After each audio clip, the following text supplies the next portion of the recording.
Okay, cool. I was not prepared for that, even though you were counting down. Hi! It's just I was trying to get all my apps open. I was like, wait. Okay, it's just a fucky day. It's all good.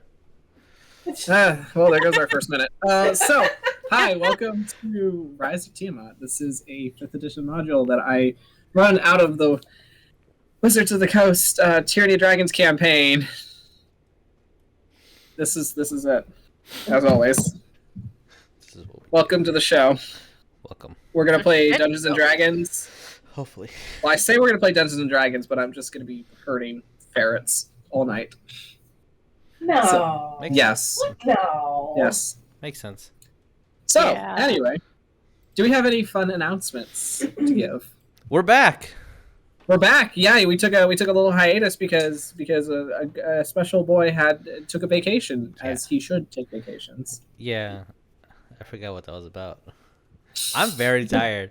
I got to my house at 1 a.m., which means I was in bed by 2 a.m., which means I had to get up at 6. Yeah. Ugh. I'm very tired. I'm excited to play D&D. Oh, I'm very excited to play D&D. I do have one announcement. What's your announcement? You can't call a Pantera if Vinny and Dimebag are not in the band. It's my hot take for the day. All right, we're dishing out the hot takes. So, hello.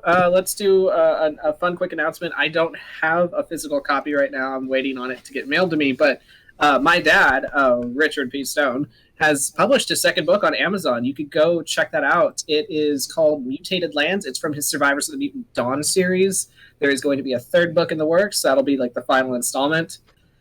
And I mean, it's pretty awesome. I really like this installment because I think that's the one I was the most familiar with reading as he was writing it. So these characters have a special place in my heart, and I drew a couple of them on the cover. You should go check it out and leave him a really cool review and tell him whether you like it, whether you like it, whether you hate, just review it. He loves to read the reviews. I am gonna get that link and post it. Absolutely. Other than that, Lynn has a Patreon, which is awesome, and I believe there was an update to the Patreon where you're doing just character portraits now, if I'm correct. Yes. Yes. So go check out Lynn's Patreon. I believe we have a link to that, and go get your NPC art and whatnot monthly. It's real cool. It's pretty awesome, and I'm just saying, we kind of play test them, and so some of these characters you just absolutely fall in love with head over heels. He's not for sale. Quit that. He quit that. He put that life behind him. He did. He's a respectable man now. So It's respectable anyway. It's always respectable. That's the right word. Very respectable. Absolutely. All right, so if that's the case, let's go into introductions as I'm getting distracted by notifications from all over the place. So hi, I'm Vic. I will be your DM. Oh my god. I just opened a Discord DM and I was given a doodle of Phoebus stuck between the stairs.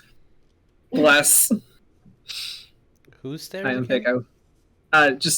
I'll post the doodle, but hi, I'm Vic. I'm going to be your DM, and the many dragons you may be encountering in your adventure today. At least 5. At least 2. Oh, God. Everything else is up for debate. So, hi, Tabby. Who are you playing? Hi, everybody. I'm Tabatha. I will be playing Patience, the Tiefling Sorcerer / Ranger. 80% full of spite. Only 80? 80. Only 80 right now. The other 20%'s locked in a cage somewhere, I think.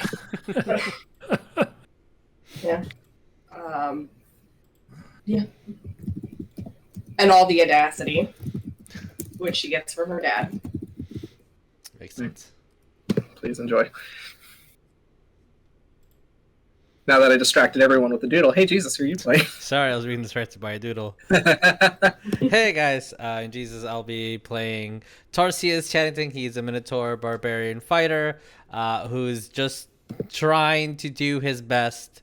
He's just a good boy. I'm not distracted. There's no stairs in front of me. He's the goodest of boys. Goodness of boys. Hey, Cordelia. I mean, Jiraiya. I mean, Carabao. I mean, Ragnarf. Who are you playing? My head just exploded. I don't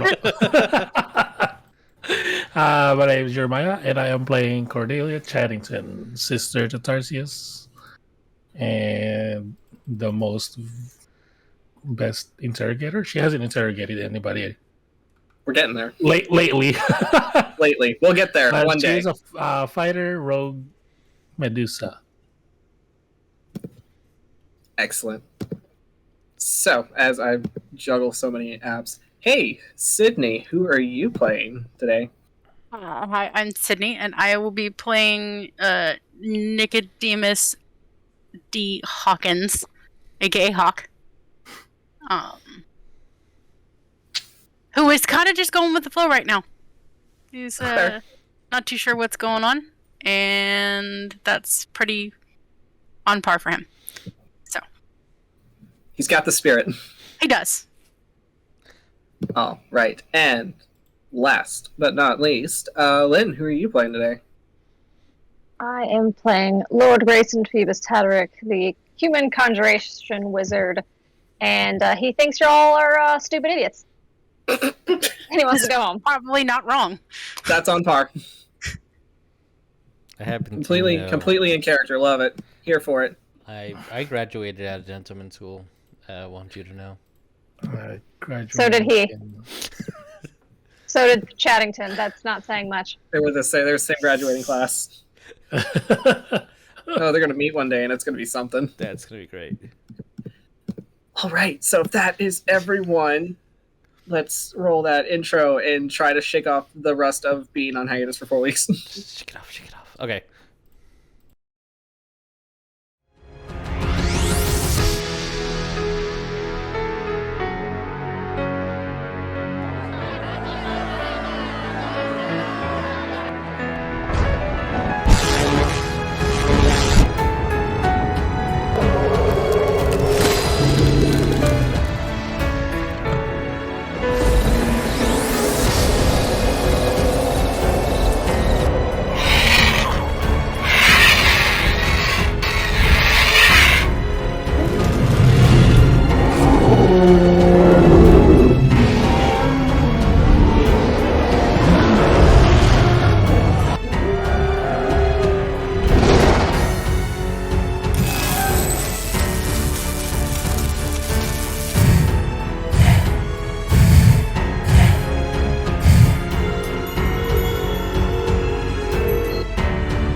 Ick.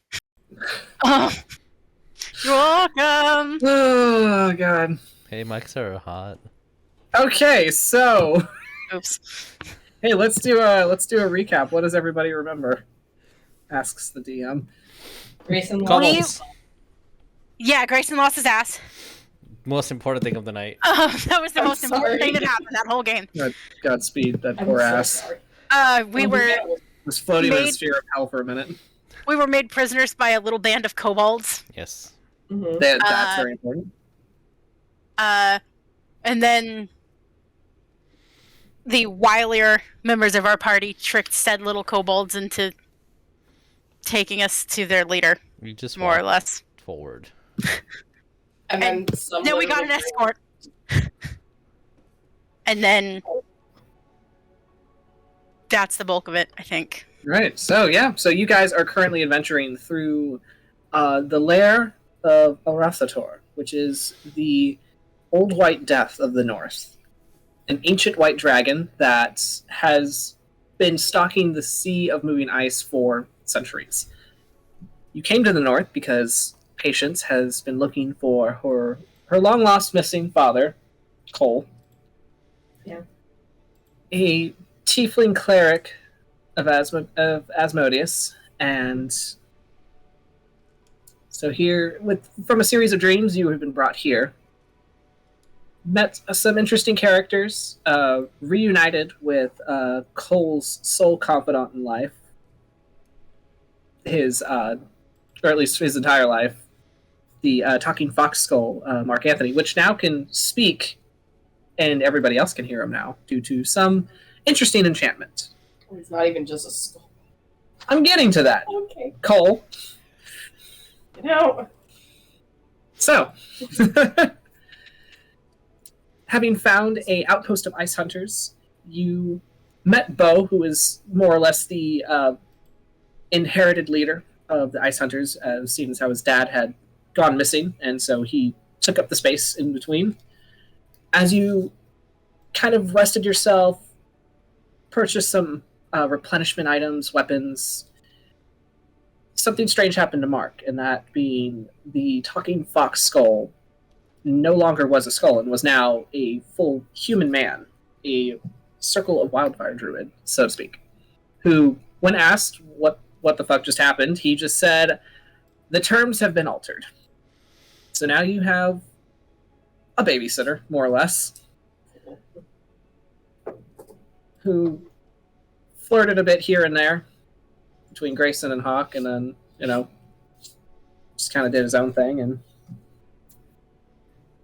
so now as you entered the lair, you found some interesting draconic runes that seemed to trigger with Hawk's new lucky charm that was given to him by a strange man in the library in Waterdeep.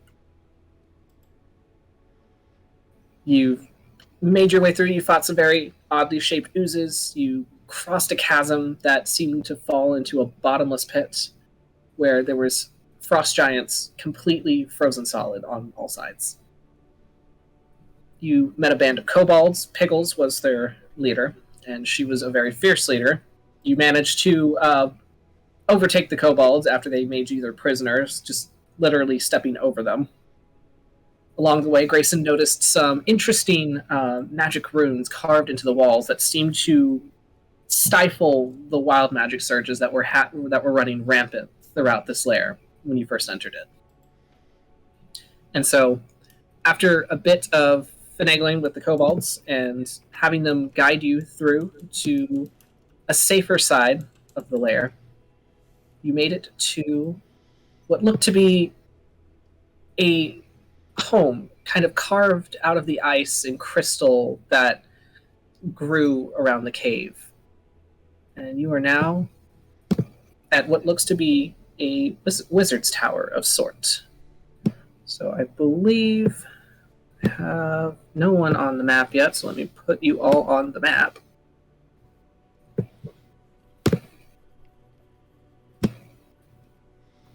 Where did it last leave you? There you are. Alright, everyone.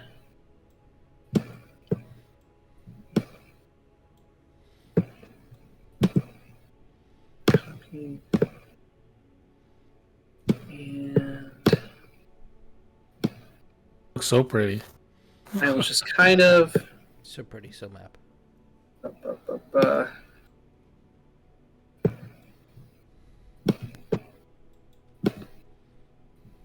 just drop you guys off at the front door because you would have made it up that far. As there's a winding pathway with kind of these ramparts here and there that just kind of get rid of copy Greyson. Just kind of line the area like its own little defense, as there are archways for you to navigate through. You should all have control of your characters as you approach this crystalline tower that just kind of stands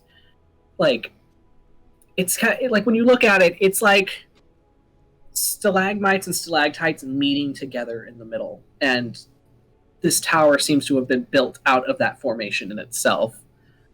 kind of bolstered here and there by bits of wood and whalebone and just support beams to kind of hold it all together. As there is not much of a door, as it seems to be there's not a lot of need for privacy in a place like this. The entryway is wide open for you to enter into what looks to be a foyer. So, Is this how tall is it? And does it seem like it's multiple levels or anything? So it's all one level mostly. There's not really any like spiraling stairs leading upwards of any kind. It all seems to like all of the rooms seem to be kind of gathered on one singular level. So it's called a tower, but it's more like a kind of like a studio living space in a way where it's just kind of all conjoined together.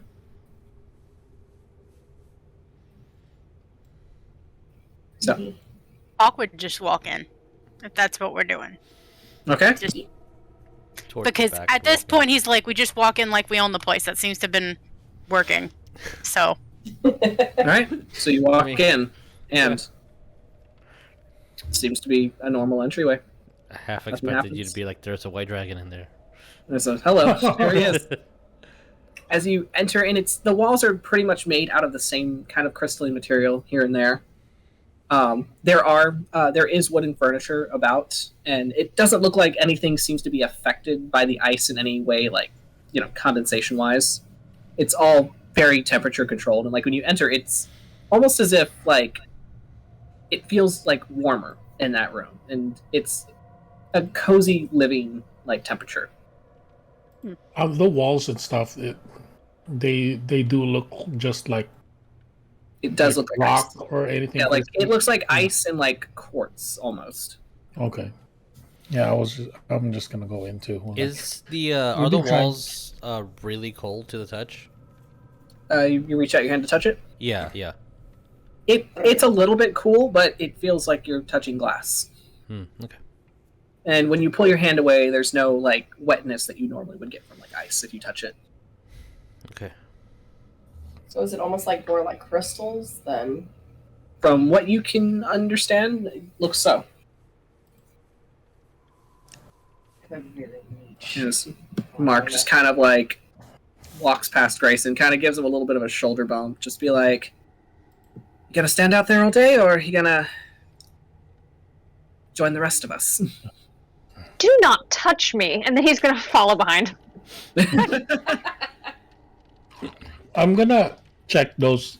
I guess this little desk. Was that books that was on there? When you enter, there seems to be like these nice lavish carpets, and when you enter the space, you also kind of get the sense that it smells old, like dust, like it has not been used in a while. It kind of has that musk to it. So when you look at the desk, you do see stacks of books, and you also see kind of like an inch layer of dust on top of it, as they look mostly undisturbed. I was gonna see the books if there's anything important that Okay. I need to. Roll me an investigation. Yes. Patience wants to Nothing check is important. Okay. First What'd you roll of after vacation.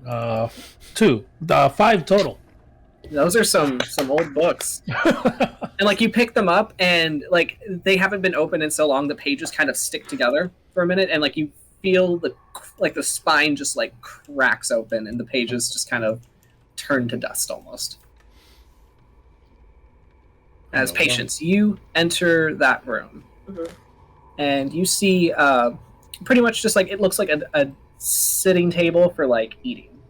Mhm. And there seems to be just like some books and papers sitting on top of it. Do they look like they've been used? Recently, Yes. you look at it, one chair seems to be kind of like pulled outward, as if somebody like pulled it out to sit there or get up. She's gonna peek at the notes that are on the table. Okay. So Roll me an intelligence. Oh, just straight intelligence. Straight intelligence. Boy!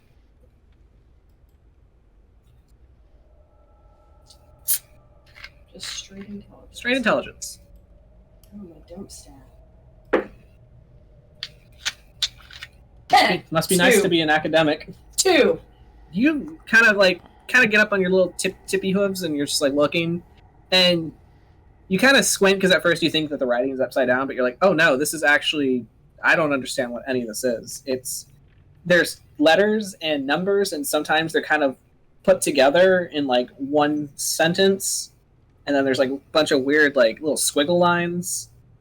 There's some like circles and triangles and stuff, and it looks like She's gonna yoink all that stuff since it looks like this has been the space that's been used recently, and she's gonna just take all that stuff and Yui back into the room here. as everybody sees Patience enter with a stack of papers in her hand. There's a table in there where it looks like someone's been sitting in, and this was in front of the table. Just holds it out to like Mark Anthony and Hall. Oh. Mark picks up the stack and he looks at it and he's just like, yeah, I don't know what any of this is. If I'm going to be completely honest, it looks like a bunch of nerd shit. That makes Did you sense. say you held it up to Mark Anthony and Hawk? Yeah. Okay. And Mark's holding the papers right now, but he's kind of like not really invested in them. I mean, Hawk could just lean over and be like, Mark will just hand you the papers, be like, yeah, I don't, whatever. okay. What? You look like beauty and brains. Figure it out. Thank you. Yeah. So yeah. Hawk will take a look at it and see if he can't figure out what it is. Because if Mark's not interested, Hawk is nosy enough to want to know. And Mark's gonna go wander into the room that Patience was just in. He's gonna go sit in the chair, just kind of like kick one foot up and just kind of like lean back in like a spread eagle, just not caring. Just like, let me know when you're ready to move on. Or find something interesting. I don't care. I need a nap. Can you read it? Roll me an intelligence, Hawk, if you're going to read the papers. We'll read them.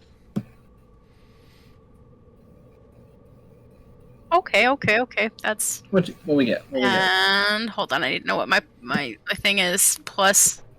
Okay, that's a 14.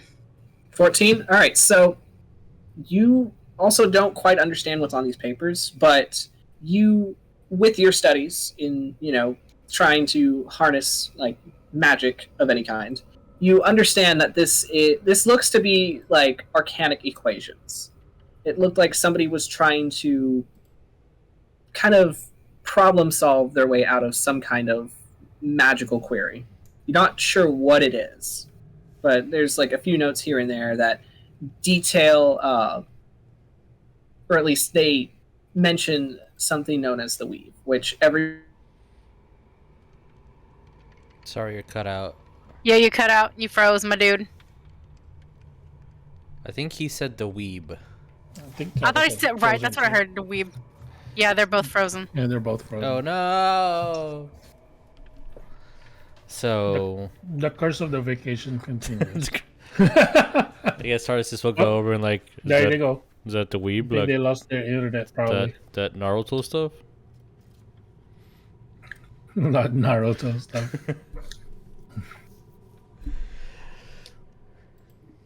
Technical difficulties, everybody. Gotta love it.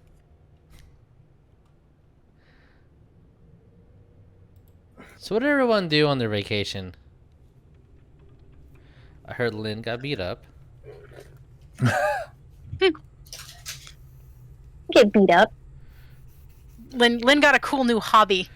Yeah, it's called beating up people. Yes.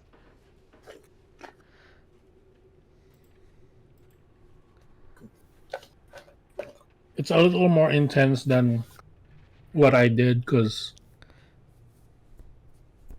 I do more or less choreography fighting with lightsabers. Ulin's sword hobby is a little more intense. Okay, there we go. Oh, hey, we're back. Oh. So there you our internet cut out randomly. So that was wild. Understood. All right, let me reload what I was doing. Okay, so backtracking. So so Hawk was looking at these arcanic notes that had equations and like glyphs on them, and there seems to be like some kind of like fast hand notes in the corner that that mention this thing known as the weave, which anybody who has studied magic to some extent understands that is where your magic comes from.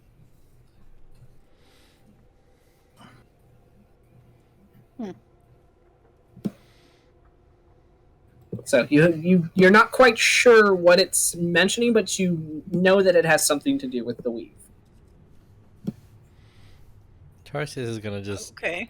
start towering over Hawk, just curiously. Like the curiosity just like was too much. Maybe there's like a shadow going over you, and he's just looking down, not able to read anything well enough to understand the sentence, but he's just like just trying to read, but not working very well. All right, Greyson, is there anything you would be doing?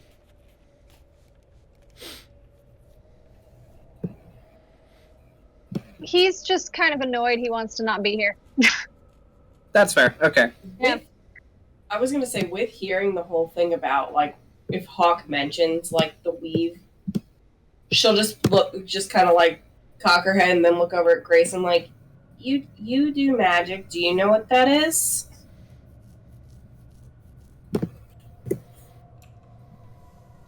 I do. Extensively. It's gonna be like, Okay. cool, and like kind of hold the paper, like Tarsius, and be like, sorry, and like kind of hand the papers to Grace and be like, do you know what this might be for? Because I only stand about that much. I mean, I found him in the other room, and everything in here is covered in dust. This was over in the other room, and it looks like it's been disturbed recently. He'll flip his reading glasses on and just read whatever the hell this is. All right. So Greyson, since you are trained in magic, I need you to roll me an Arcana check. Okey-dokey. Man, I forgot my skills. Oh.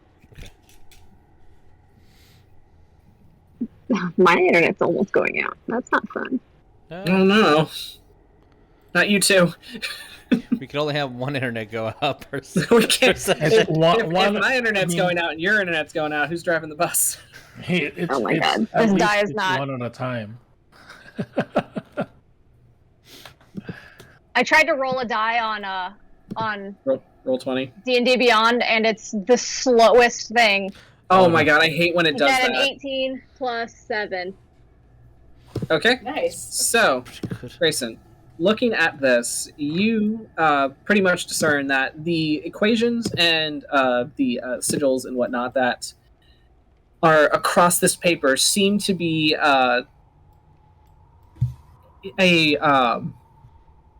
whoever was writing this seemed to be trying to figure out how to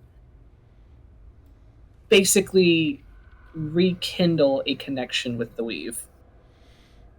It looks like somebody who did not have magic trying to find their way into learning magic again. Like they have all of the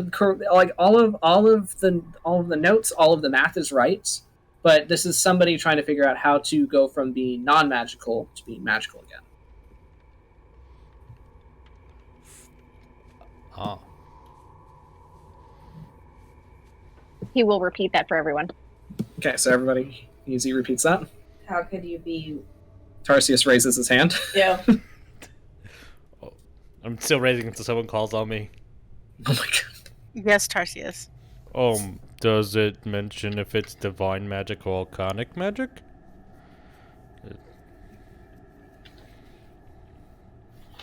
Greyson, when you look at it looks just to be straight arcanic magic. no mention of the divine in it. Which you know that if you were in wizard school, trying to reason in divine magic with studied arcanic magic would get any like high-ranking professor kind of thrown out on their ass, because it's like, don't bring that shit in here. This is for studying. This is purely academic. Purely academic. We don't include divine interventions or any otherworldly connections. This is purely for, arcanic, intelligent, casting. There you go. Which as your academy would say it would have been a bunch of old traditionalist wizards anyway. Okay. So I'm gonna look like I understood what exactly that means, and I'm not confused at all. I want to look. Oh, I want to look or kind of around and see, other than my party members touching and moving around the tower.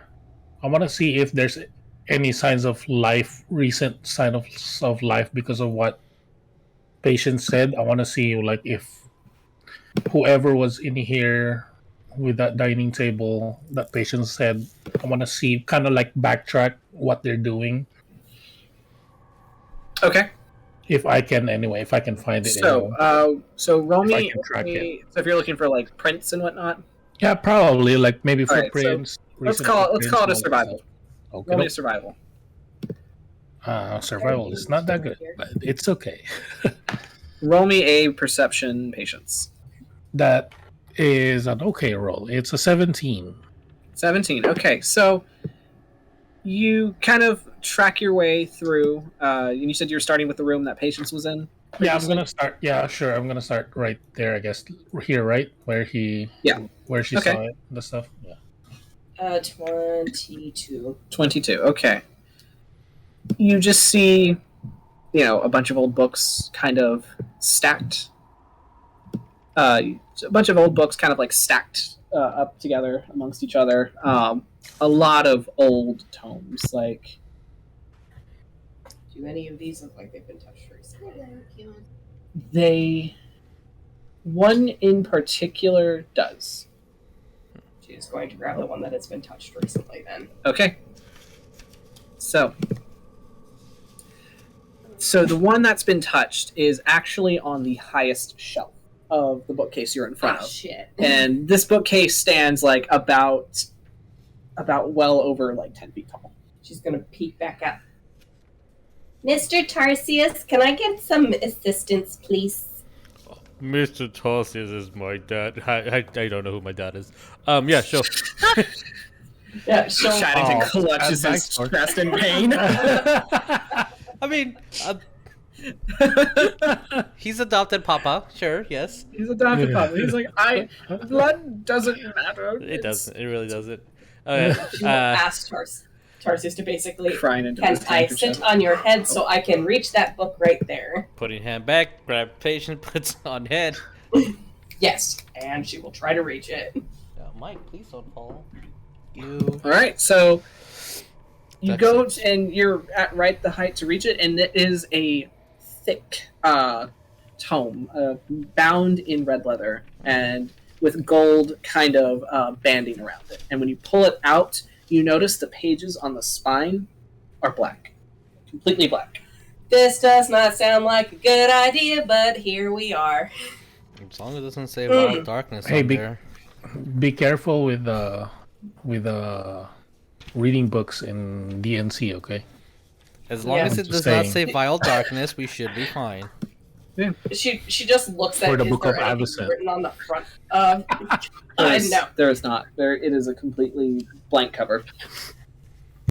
Opens the top cover and looks at it. And it's just like the spine, the pages are black through and through. And when you go to flip through the book, there's nothing. It's all blank pages. There's nothing on them. She's gonna hold on to that, and she's like, "Okay, we can head back out. I want to show them what I found. Okay. It's a book that's empty."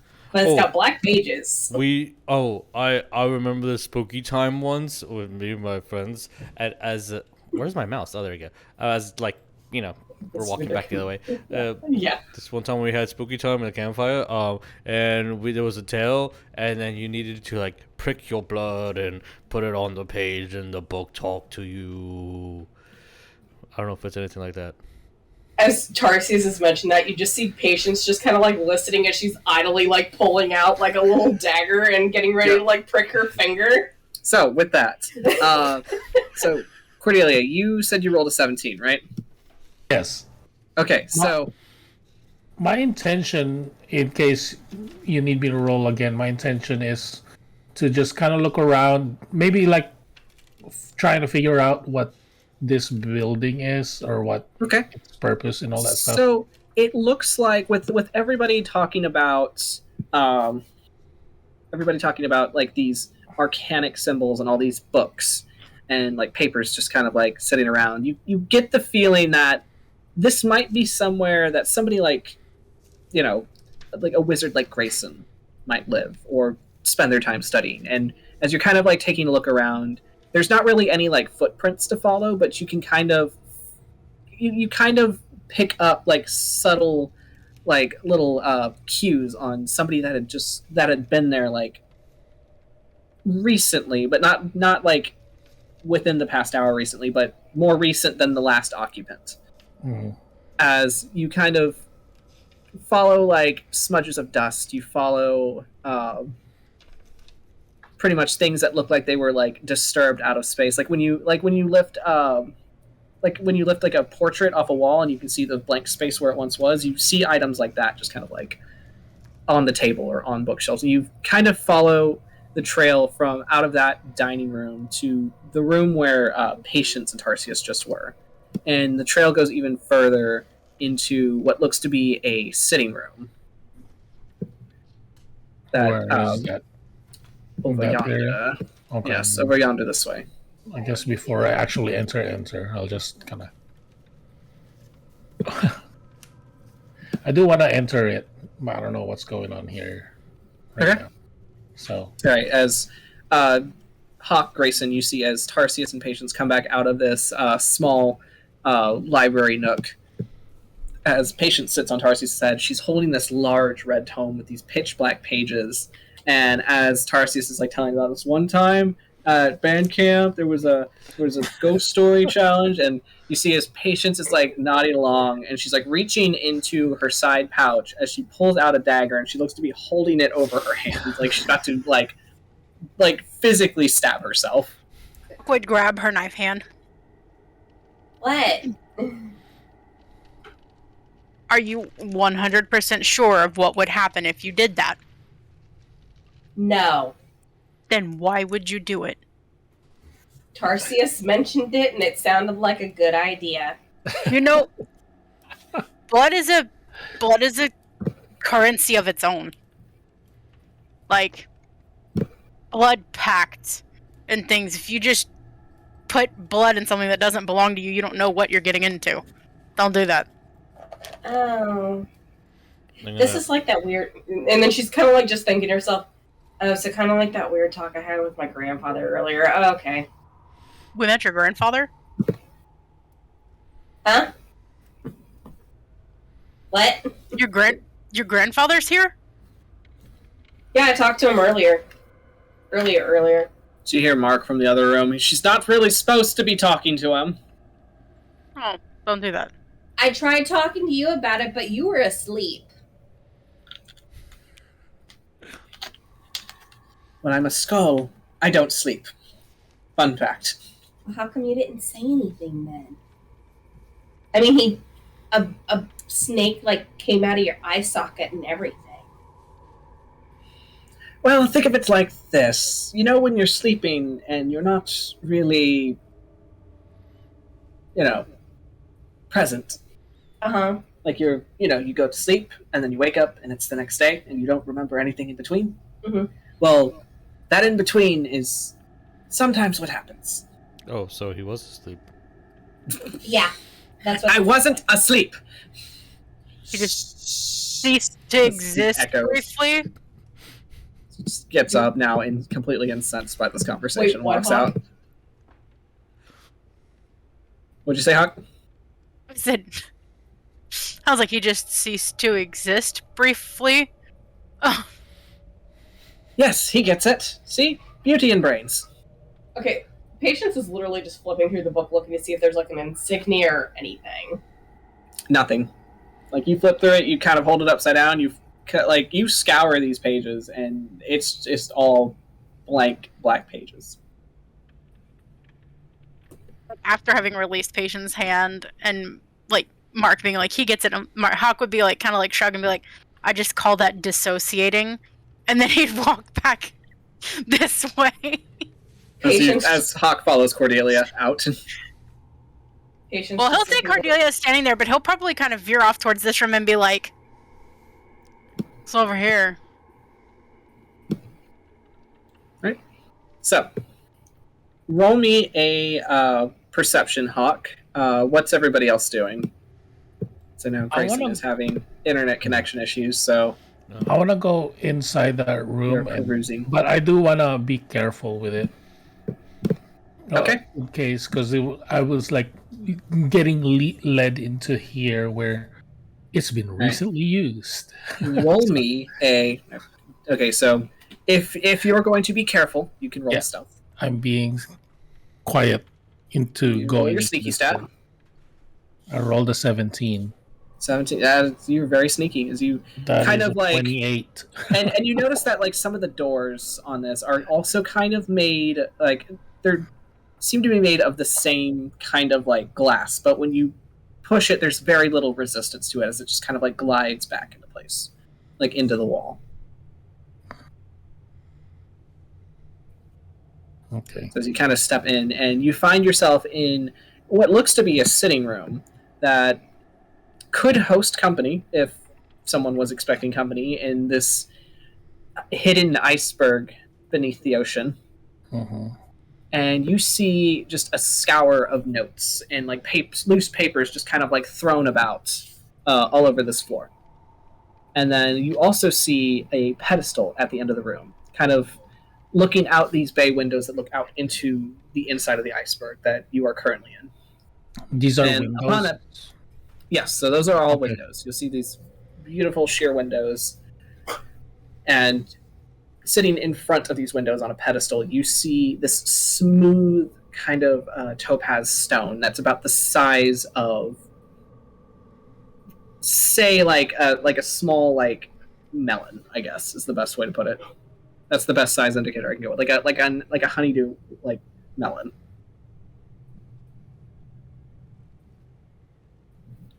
Yeah, I'm gonna go over there. Okay. But before I actually touch it, I'm gonna look at my snakes. This seems like something I've read in a book before. So We need to switch. How much do you think that weighs? I'm gonna ask my snakes. Talking to my Alright, snakes. so I'm gonna need you to wait. Hold on. Do you have, if I remember correctly, do you have a thing against being charmed? Charms. I have I just have advantage on magical spells effects. Okay. All right. So roll me a wisdom saving throw with advantage then. Okay. I haven't touched it. Well, actually, no. No, this would not be with advantage. Okay. This will be a straight roll. Okay. Something specific. Yes. That's a high roll. What's That's your a roll? dirty 20. All right. So you step towards the stone on the pedestal, and the second that you do, and you turn to your snakes to start asking them, "Should I do it?" You hear this kind of faint whisper, and it sounds like someone's speaking to you, but just barely out of your hearing range. So you just hear the inaudible whisper, but you can barely catch any of the words happening, and it almost compels you to lean forward, like more towards this stone. As you kind of like look at it, and you're like, "That's interesting." Can't hear you, my dude. I'm actually able to kind of fight it and not like lean Yeah, over. so you do not get charmed since you passed. But you do notice that when you step closer to the stone. And it's like it Actually feels passed like the charm it was effect, beckoning you forward. unlike his uncle, who doesn't pass charm effect as an elf. Anyway, Only when you see super attractive other elf babes. Anyway, like she had double advantage. All right.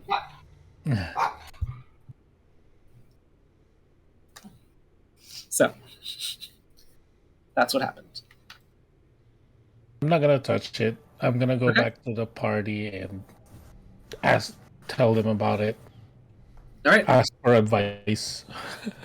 Okay. As Cordelia returns to the majority of the party and lets you all know about this large topaz stone sitting on a pedestal in the other room that kind of beckoned her forward. Hawk, roll me a perception as you enter that other room. Hell yeah. Hell yeah. 22. 22. All right. So you're going to see some fun things. So you kind of enter into this. It looks to be like another entryway, like out into the caverns. And you kind of look over and you see what looks to be a coat rack, kind of sat next to the doorway, or this giant slab of quartz that looks to be the doorway out.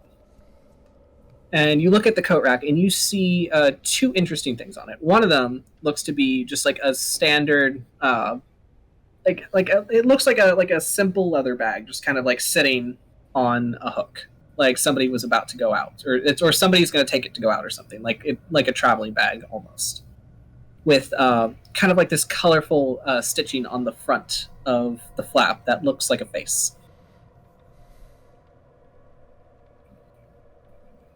Interesting. And then next to it, you will see what looks to be a very beautiful cloak. Like, it looks like something that you would consider being in Greyson's wardrobe, as it is swirling with blues and purples, almost ethereally, and just has these glittering of... it looks like these glittering of stars, almost. You're looking at like a starry sky. And there's 6 red stars that just kind of like sweep across the shoulders. And that's what you see on the coat rack next to the door. To your left, you see another mess of papers, books, kind of like tossed haphazardly. And against a corner on this part of the steps, you see a smattering of dried blood, just a small smear against the corner, as if somebody was scraped.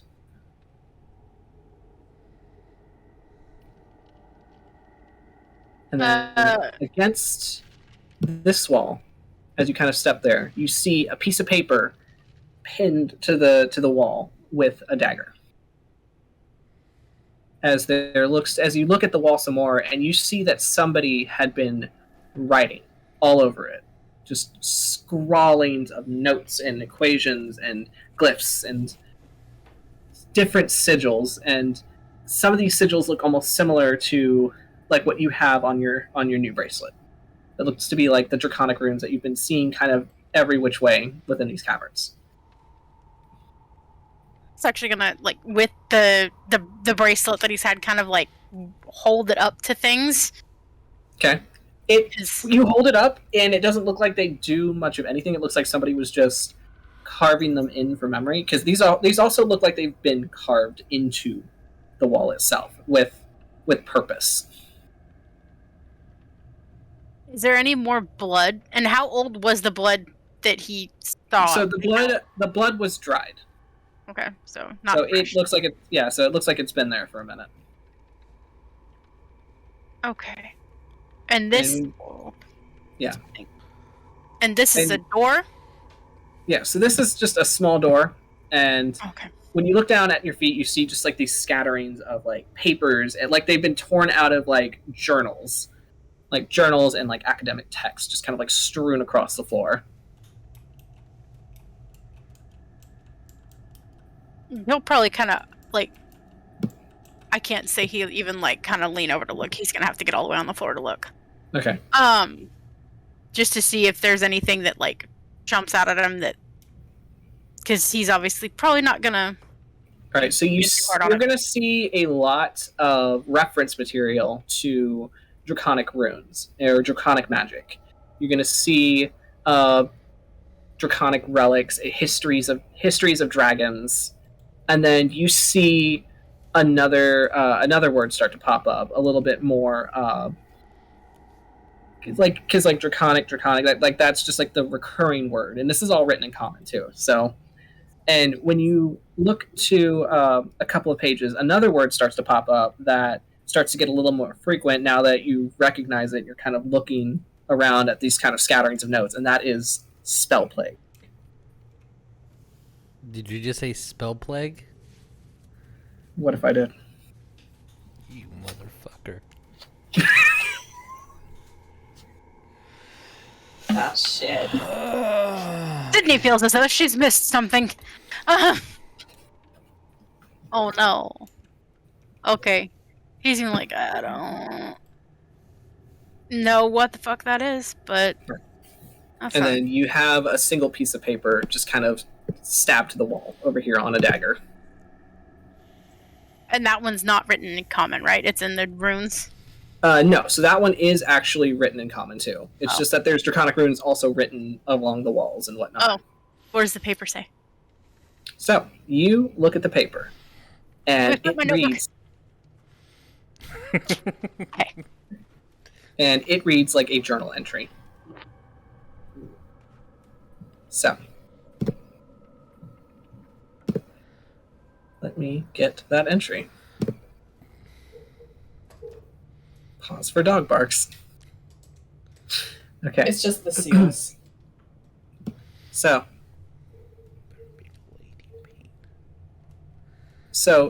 the entry starts as almost like a there's a word I'm looking for, the like a stationery to somebody's desk, and you read it it belongs to the journal of someone named Mellithrond,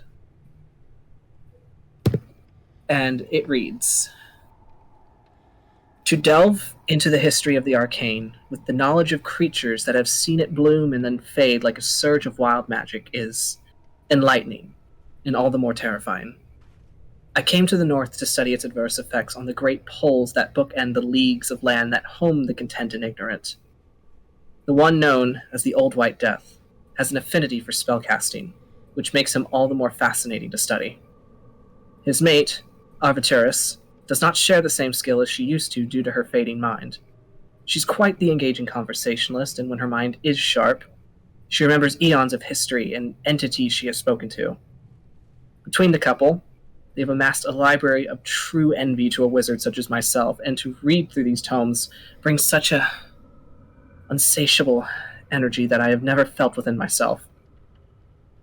10 years have passed since the spell plague took away my friends and colleagues, all gone due to madness or simply being unable to withstand the weave dissolving from us in only a matter of moments. I still remember that feeling, and I wish to never feel it again. One moment, you're one of the most renowned spellcasters in the world, and next, you feel as if you had to flay your very skin from your own corpse and strangle yourself with it. So now here I sit, grappling to regain my power to feel alive once again, but the spark does not rekindle. And when it does not rekindle, I am enraged, and when I become enraged, I find myself waking up on the floor amongst these books as they goad me mockingly. I can almost hear their words, whispering to me like secrets just beyond my hearing. Normally I would take this as a call to bed with a heavy nightcap to keep my sleep dreamless, but this time I felt compelled to pull down one particular tome that mocked me. I had never seen it before, and I've spent enough years in this scriptorium of mine to memorize every spine of every book within my halls. But this book of crimson leather and black pages, when I opened it, there are no words written within it. By some small fit of madness, I wondered aloud how I could ever uncover the secrets of the spell plague with a useless blank book. But when I spoke those words, it was as if the book was now filled with an unending library of knowledge. Words seeped into the pages as if written in blood, and I learned far too much. A betrayal amongst gods. Whispers from shadowed corners and the madness of a prince that dethroned one god and crowned another. My mind is reeling and I can no longer sleep. I have torn open a wound that will not close now, and the eyes of hell are upon me. And that's where it ends. You just hear like Hawk's like, well, all right then. Okay. Oh shit. Did he specify which words to say to the book? Was it He or was read. it just generically those words? He said that he wandered aloud an answer. He wandered aloud for an answer, and it was as if the book gave him an answer. Hello, Harry Potter. My name is Tom Riddle. Okay. I don't like Meanwhile, I'm in the room. So should I stab myself? that. Oh god. So he'll kind of sidestep this wreck and kind of peer around this to see if there's anything interesting in there before going back and being like, Right, guys. so when you look in there, you will see just it looks to be like a workshop, like basically jars and like things strewn out of like spell components and whatnot. And it all Useless. seems to be, dark and dusty. Useless. Hawk's like, I don't do that. Right.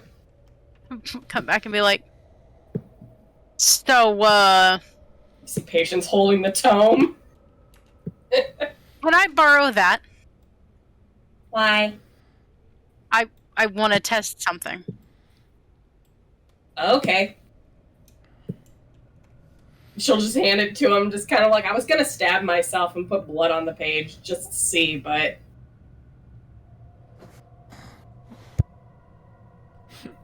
Not stab myself, but like prick my finger, so... Hawk's gonna look at the book and like open it and like he's gonna sit there for a second and like kind of hesitate and be like, I probably shouldn't do this, but I'm gonna do it. And he's gonna ask the book, like, can you show me the things that you showed Melathrond?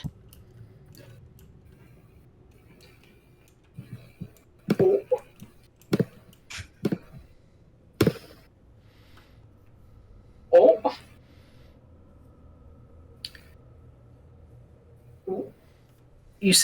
As you say that, the book does nothing. So it just kind of lays open and useless in your hands. When Hawk says Melathrond, does that name ring a bell? Roll me a history. Okay. I'm not gonna even... I has exhaustion, so that is where the okay. That is with this. That is a D12, not 20. Okay, 14 or 13. So I have to take the 13. That is 17. 17. So you try to recall through any of your history classes, like, have I heard any name like that? That sounds like a super important name. And no name seems to come to your mind of anyone named Melathrond.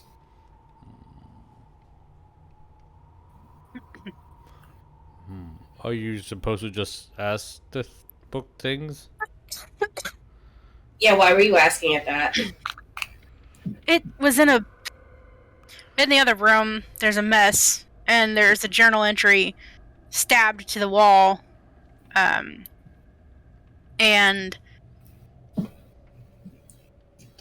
this book is specifically mentioned by Melathrond, who wrote the journal entry. And he said he spoke to it. And there's something about a spell plague. Why don't you ask it what the spell plague is? I think we first need Hi, to. what's a spell plague? Oh, okay. It's a book Yeah. with empty pages on it. Do you think we should write the questions? I think we should be polite and first introduce ourselves and ask what the book's name is. Feel like writing directly into books is generally frowned upon. Yeah. Huck, It's empty. when you It looks like a ask, journal. what is the spell plague? I need you to make me a Constitution saving throw. Oh, Oh no! Hawk's a tough boy. He can handle it. because Maybe I because, shouldn't have grabbed because this insect plague came out. He's tough. He's tough. Yeah. You said book- con save? Yes, Oh, con we should be save. fine. We should be fine. The book said to Oh, we're Sydney, fine. please leave. Get out. That's a 22. Okay, so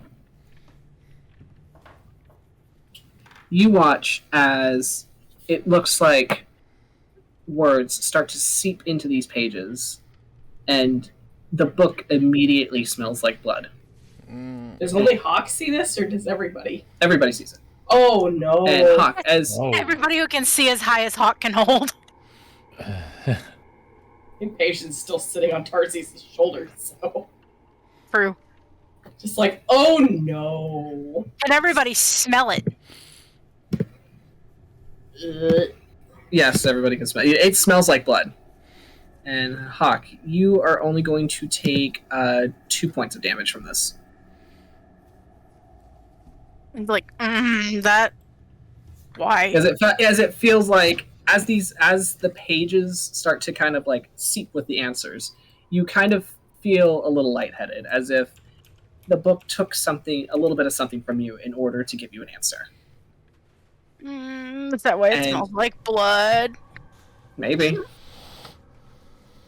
Okay. And as you start to read, you, for more or less the short of it, you learn so much. And you learn that the spell plague was an event that transpired as the campaign currently this year, it is 1489. The spell plague happened almost 100 years ago. So this was relatively recent-ish. It's well over a century by that point, and it's one of those things where it's just like, oh, the 90s were 10 years ago. And this is more or less an event that shaped Faerun. And now that you think about it, you have heard people in passing talk a little bit about, at least a lot of elves and people with longer lifespans talking about how things have changed. And you kind of took that as it's how the times roll kind of thing, because you're just a simple farm boy from a back end part of the world. So it's one of those things where this was like an event that you knew there was something that happened that molded this world, but you never really got the details of it, and it was just one of those things where you never really gave much of a thought about it. But so the spell plague was something that it was a cataclysmic event that just kind of rippled throughout everywhere. And it was when the weave, which was what spellcasters had connected their magic to, just completely dissolved. And from what you read, they say the reason for that was because of the goddess of magic was killed. And when that happened, it was as if the magic that she connected herself to was just completely gone. And when that happened, blue arcane magic just swept the lands. Like continental formations changed, and like extraplanar travel was just gone. Things were just upended. Wizards went completely mad as they felt their very connection to something that they had so closely worked for just was gone in an instant. And then after so many years, it was as if magic had ceased for a while. Things that got caught in the fires were completely destroyed and killed. It was absolute chaos. And when name just left me. So when Mistra fell, when she was, the word assassinated is very specifically used. She was assassinated by someone known as the Prince of Lies. And this book goes on to tell you how it was the Prince of Lies that in his paranoia, decided to kill the goddess of magic. And when that happened, a ripple of effects through the pantheons happened. And you see several different names just kind of pop up here and there. Cyric, the Prince of Lies. You hear of Azuth, who is the more or less like a lesser god that the wizards revered as another god of magic. You hear of a where did it go? Haha, I love it when I misplace notes. You hear of a specific name that I need to find. I am looking for the name and I lost the name and it makes me sad. Is it a specific lady? No, it's a specific dude bro that has something to do with the big yellow thing in the sky.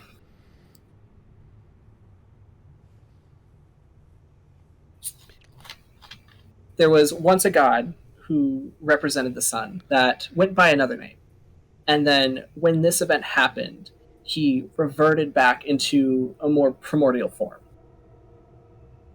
And now, at least for this realm and in this game, you know him as Paler.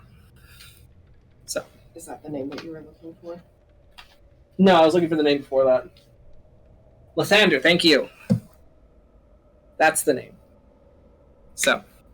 And then you see another name, a name that may have been mentioned a couple times in passing in your group, and that is how somebody named Asmodeus achieved godhood, because it was through Azuth falling and losing his grace that Asmodeus was able to ascend. When Asmodeus is mentioned, is everybody looking at a certain someone? Hawk, are you reading this aloud, or are you just reading? He's probably reading and feeling a little overwhelmed, and he might give the hype. He's giving the Cliff Notes version. He's hitting the high points and just reading off the important bits, and then he'll be like, "Yeah." I need you to make me a wisdom save. We're not good at that. We're not good at that. Poor fella. Oh, poor guy. Roll high, pray. Yeah, we're not good at that. That's a 7. Oh no. Okay. We're smart boy, not wise boy. All right. So.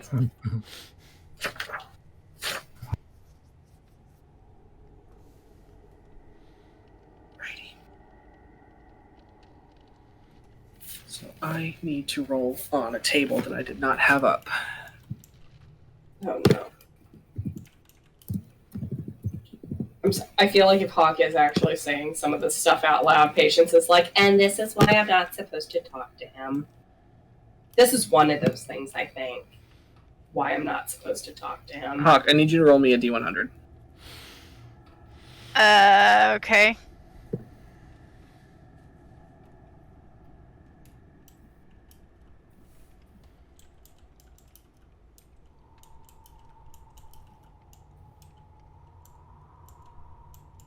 Hello. Where's the thing?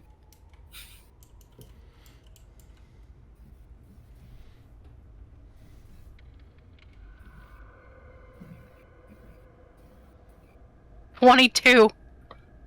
Okay.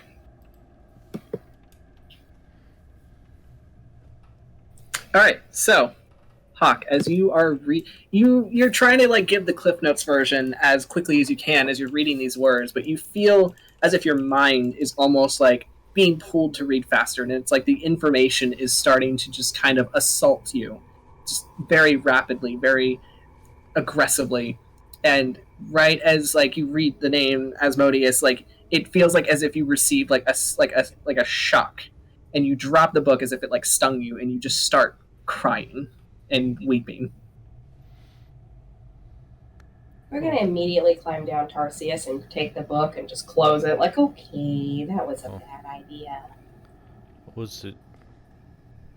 Am I like inconsolably like can't stop? You are incapacitated. Okay.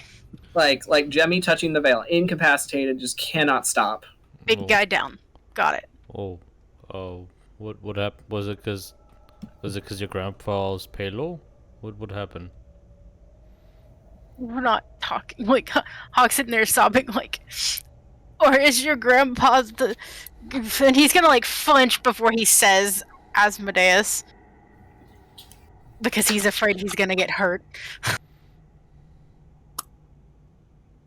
Wait, repeat, what was that again, Hawk?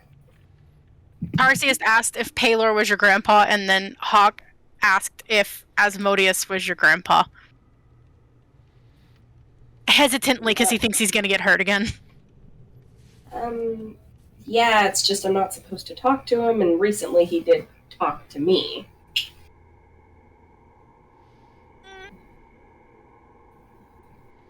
Like, just more crying.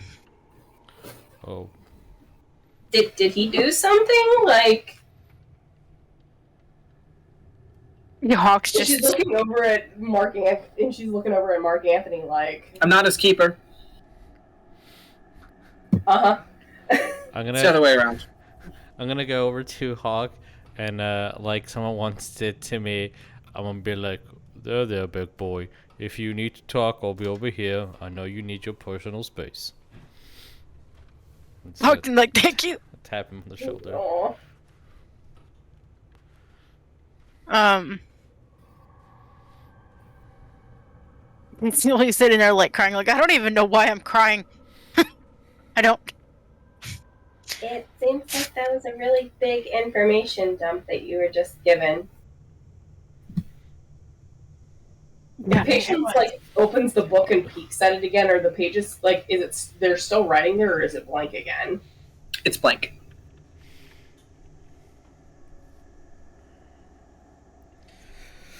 At this point, Greyson would have conjured a simple handkerchief and just kind of drop it towards you, Hawk, as he's going to walk past you and just make his way to the room where you had come from. Just like, I'm gonna go check this out. Hawk's like, thank you. Like, big dramatic nose blowing. Shut up! I didn't do anything for you. Patience is gonna hold on to the tome and just be like, Grayson's just like, I just wanted you to clean up your mess. Huh? Grayson's just like, I just wanted you to clean up your mess.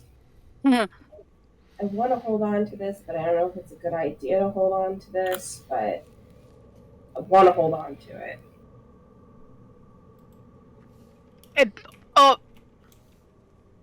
Hawk's gonna be in mid sob. Mm-hmm. Hawk's gonna look at Patience and be like, "You said your grandpa was a snake." Yeah. And he's gonna be like, "Does anybody else remember when Grayson's husband told us that snake was a bitch?" I'm very aware. Yes. Okay, is it the same one? I believe so. Okay. She looks over at Mark Anthony like, I know you're not supposed to say anything. I'm assuming he would get mad if you say something and...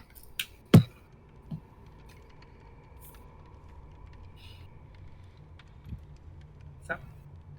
Yeah. Alright. Patience is going to hold on to the tome, though. She would just go over and just kind of pat Hawk on the shoulder, like, I'm sorry if he did anything to make you... to upset you. Thanks. Sitting there, still trying to, like, stop crying and compose himself. So, why does...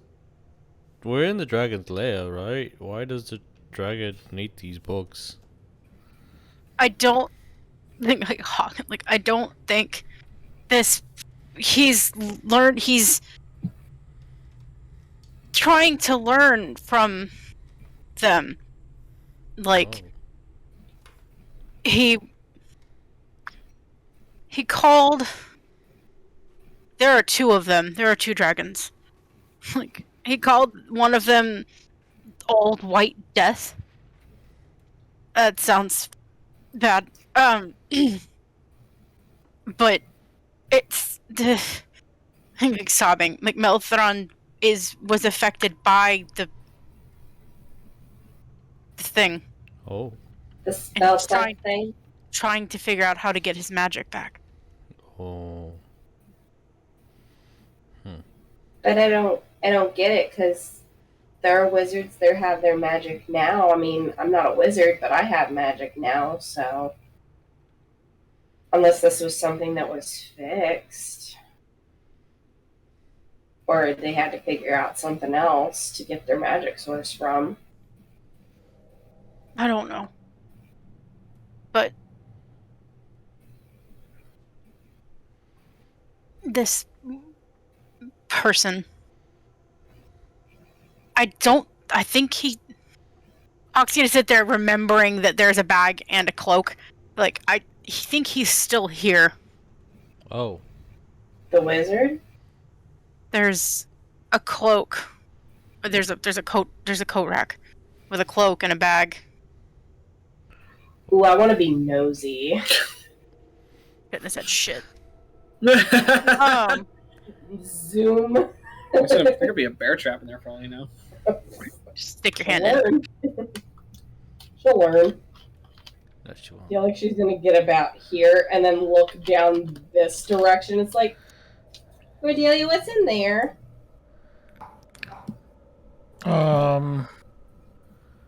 There was a rock. Big eyes. There was something there. Don't maybe try not to touch it. I don't know what it is yet. Is there anything else? There's some papers that I haven't actually read, but there's a big. Come on, let's go, and then I'll just show you, and then Okay. I'll tell you what basically happened to me when I went to the pedestal. About She's me. staying Yeah. far away from it. Just like, okay. As you look at the rock, it is very pretty. It is just like perfectly polished, just like a lot, like it's this large sphere of topaz. It just kind of like glints like ephemerally. Doesn't look like an egg. I mean, it's shaped like a melon. It's round. I mean, if you want to think it's an egg, you can always pretend. Looks over at Cordelia. What if it's an egg? How much do you think that weighs? Mm. I'm still asking. Not as heavy as me, but I'm gonna try to carry. Patience. Roll me Oh, a strength. what? Okay, that's a 7. You don't know what this kid's been eating, but geez. Oh, wait, no. I that was saving throw, so never mind. That was a 3. Patience just like She's tiny, but you're like, damn, this is a sturdy kid. no, she's just like, cool. I'm gonna go look at these papers over here. I was trying to gauge, basically, like estimate how heavy. Patience is definitely Patience heavier is- than the rock. Yeah, I'm heavier. Heavier than she looks. I'm gonna look at that little She's rock. condensed. Probably 5 pounds, maybe 6. Maybe. She's just gonna look at the papers. All right, roll me an investigation, Patience. Oh god. Investigation. Is this books over here? Oh, that's a. Yeah, those are books as well. Hold on. Um, What is my investigation? I think I'm gonna try to 0. grab some. Yep. I'm gonna try to grab some books that weighs kind of like maybe around. All right, you take a minute to kind of like Pounds. dig through the books Yeah. and like you find a tome, you weigh it. With Yeah, a I'm gonna go. put it back. 16. I'll be Just, like, busy for that for comparing. a bit. Yeah, I'll be busy for a Okay. bit. 16. All right, so you find some interesting stuff. Oh boy. Oh yes, Oh boy. like I wrote stuff for this. Oh shit. Which let's see. Make sure my stuff is correct because I had a moment of fear. I was like, "Is my no? It's not connected." That's silly. There. Okay, my mic was not connected. That made me very sad. All right, so you find through the papers, so I have to get my notes back.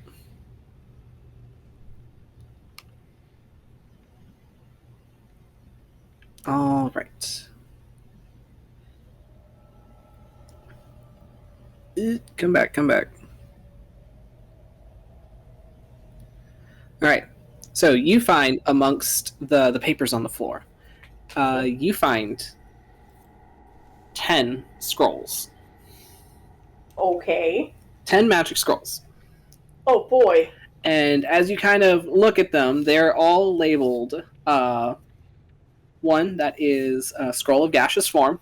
Hold on. Write them down. You're going to need them. Oh, These God, are yours hold now. on. Or however you wish to distribute them. Sorry, I'm trying to get it to... Let me just add it in notes. Okay. Sorry, I'm trying to get... Why is it not moving? I'll tell you later. Okay, yeah, that just works. do that. So Just let me know I'm just right going to now. tell you right now. It is a scroll of gaseous form. You have a scroll of haste, scroll of protection from energy, Okay. scroll of water breathing, Okay. scroll of Everard's black tentacles, scroll of fire shield, scroll of wall of fire, scroll of hold monster, scroll of chain lightning, and scroll of disintegrate. Ooh. Ooh. Ooh. So 10 scrolls. Damn. And then mixed amongst those scrolls is a dog barking. Patience is like shoving the scrolls in her bag, trying to like make room because she's got her bag open up, putting the scrolls in. She has the book sitting next to her bag. She's like trying not to crease them, and she's just kind of like carefully like Jengaing them in. Yeah. Okay. So you find a couple of journal entries that also, as you look in your, it takes you a minute as you kind of like squint at the name, and it's like Mel. That sounds like the guy Hawk was talking about. Yeah. So That one. that's the guy. That sounds like a weird wizard name. Mhm. And so you find one particular entry that reads, "In the time I have spent among Arathator and his mate has been an illuminating experience. For decades, I have dedicated my life to studying magic, and amongst these impressive creatures, I find that everything I have learned to harness magic in what some would consider complex spellcraft is mere child's play to a dragon. These are creatures that were never once connected to the weave. Their magic innate and, dare I say, almost primeval in nature, but at the same time on a level of sophistication far beyond my comprehension. But the longer I study them, the more evident it becomes to me that these dragons are magic. But it is magic that comes strictly from them. The dragons act almost like gods, in which their spellcraft is completely beyond moral comprehension, and they're capable of molding entire biomes to suit their needs, communicate with their own guilds and orders across planes, and even forge their own relics. The Drakhorn here is one such relic that all dragons, both chromatic and metallic, must heed its call. For when it is blown, it is a signal for all dragonkind to converge for a momentous event." And as you're kind of like reading through it, and there's a moment where you just go a little cross-eyed because you're like, well, this is very dense. Uh-huh. But it goes on a little more about how to explain how dragons use runic symbols of their own design to channel their magic into more concentrated and remote forms. Just kind of like a save a spell for later kind of ordeal. Why are the children fighting? I have no idea. Good lord. We are almost getting into a slap fight with the cat. Okay. So, where was I? And then a few pages, you find another page, and there it's another entry, and it reads, Arathator continues to surprise me with his expansive knowledge on all things within this plane and the next. Long before the spell plague had ravaged the lands, there used to be another order of dragons besides the chromatics and metallics. Their populace was much smaller due to their eggs resembling clusters of gemstones and being taken by adventurers and miners. According to the old white dragons, the eggs of gemstone dragons can only hatch under the right conditions. Come on, scroll. And then they gifted me with this large topaz stone in hopes that I could hatch it. Perhaps if I get this egg to hatch, there may be a chance I can harness magic far greater than anything that the weave has bestowed to me. Wait, was I not wrong about it? She's gonna read that and then look back over at the stone, look back down at the scroll at the note, and she's gonna approach it. Okay, you approach it, and I'm gonna need you to make me a wisdom saving throw. Wisdom save. Cool. Don't step on my books. That's rude. Sir. Oh, nice. That's a 19. Alright, so you pass. As you step forward, and you hear the same beguiling whispers as they kind of float around your ears and start to kind of like draw you in closer to the egg. And you can almost feel that pull, but then you kind of like step back like, whoa. She wants to just kind of, I guess she is approaching like the pedestal, and she's just going to kind of lean on it and just look at it and then just go, hello. You say hello. And the topaz stone does nothing. As it just kind of sits there, and you hear the little whispers again as it tries to charm you towards it. Yeah, no. Yeah, she's just gonna whisper, are you a dragon? Is there a dragon in there? As the same whispers just kind of continue around it. If she listens to them, what are they saying? They're very much inaudible. It sounds like someone speaking, but just like right out of your hearing range, so it's like you almost catch a word, but you're not quite sure what that word could have been. But it does sound kind of like draconic in accent when you hear it. She's gonna switch to draconic and start talking to it. Okay. As you do that, it still sits there. Just gonna reach a hand out and pat it. You're gonna pat it? Alright, so I'm going to need you. Oh no. What was that say? Hold on. I need you to make me a Constitution saving throw. Oh god. Thank god I have con. Oh, that's not bad. 23. That is a pass, so you will only take half damage. Oh no. Count 1, 2, 3, 4. Okay, so the total is 8, so you're going to take 4 necrotic damage. 4 necrotic? Necrotic damage, specifically, yes. Oh, what the hell? As you reach out to touch it, and you feel almost as if it kind of like siphons a bit of your life from it, and you like pull your hand back with the start before it like takes any more, and just like, what was that? What the hell? And then you get this sense of warmth almost from this egg, as it just siphoned a bit of your life from it. Does it actually look like a little bit like it's actually like thriving a little bit on what little bit of her life force it just took from her? It does look shinier.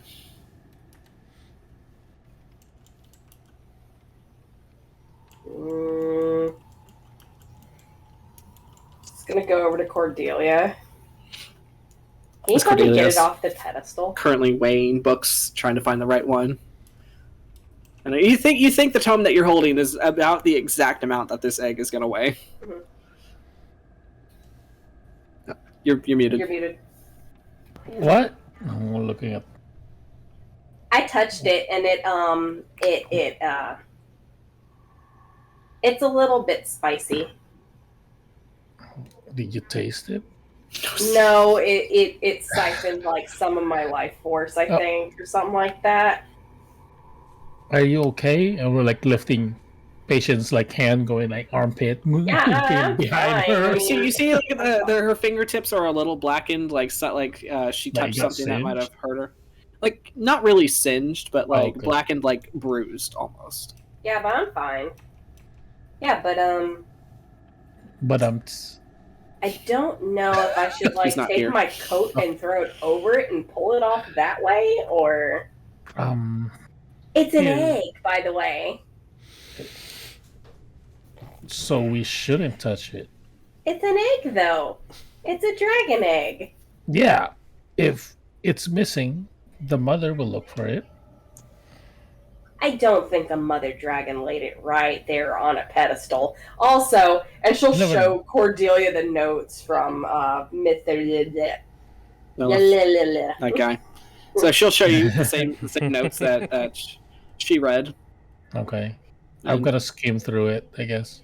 Yeah, so you skim through, you get kind of the same gist of it. Okay. Draconic runes, dragons being their own spellcasters with their own kind of magical force they channel, and that's an egg. I'm gonna then it's like, here, grab this book. I just don't want. I don't know. I read this book. I read this book of an adventurer. I wonder if it's a trap if we take it. So let's switch the weights. It might be weighted. What if we just put that one tome that made Hawk cry on there instead? I don't know if I want to take it. It's kind of That big. tome easily looks like a 10-pounder. Yeah. I think that tome might be a little heavy, but we never know. I can't take And everything. No. You see her satchel open with the scrolls. You see like a I'm bunch of scrolls sitting in her bag. I'm not telling you to take this book for yourself. Just hold it. I'm gonna grab the egg, but as I grab the egg, you switched it. You switch it Okie dokie. in case it's weighted. All right, so I'm gonna need a sleight of hand from both of you. Jeremiah's been waiting campaigns to pull it Indiana Jones. He has been waiting. Where is her hat? Where is it? I have one. So Cordelia needs an indie hat now. I have Natural a. 20. This is all I got. There we go. There you go. Oh, I was gonna make a joke, but I can't say it on stream. My sleight of hand is my an God. 18. I have a +3, but I got a natural 20, so a 23. Oh, I have also a +3, but I rolled a 15. Hilarious. All right, so Patience is going to be a little quicker at the draw than you, Cordelia. So right as you're like pulling the egg off, she just almost pushes the egg forward with the book. She just like slides it up there, and you just have to like fumble to grab the egg. Right. Which are you grabbing it with your hands? I am grabbing it with a hand. I don't know if it matters, but I'm gonna grab Roll it me with. a Constitution save. Yep. I guess it doesn't really matter, but I was gonna try to grab it with a protected hand with gloves on it. Oh, if you have gloves on, okay, that's fine. Constitution save. You're good. If your hands are gloved, then no. Well, I am gloved. Cordelia's gloved on both hands. If you're wearing gloves, if no skin is making contact with that egg, no con save. Okay, that's Okay. good. I'm gonna hold it. Okay, so now what? If you're holding it, you're like, I was right. Exactly 6 pounds. Oh my God. Did any kind of trap trigger or anything? Because that's what I was Roll kind of me a worried about. perception. Oh, Sydney.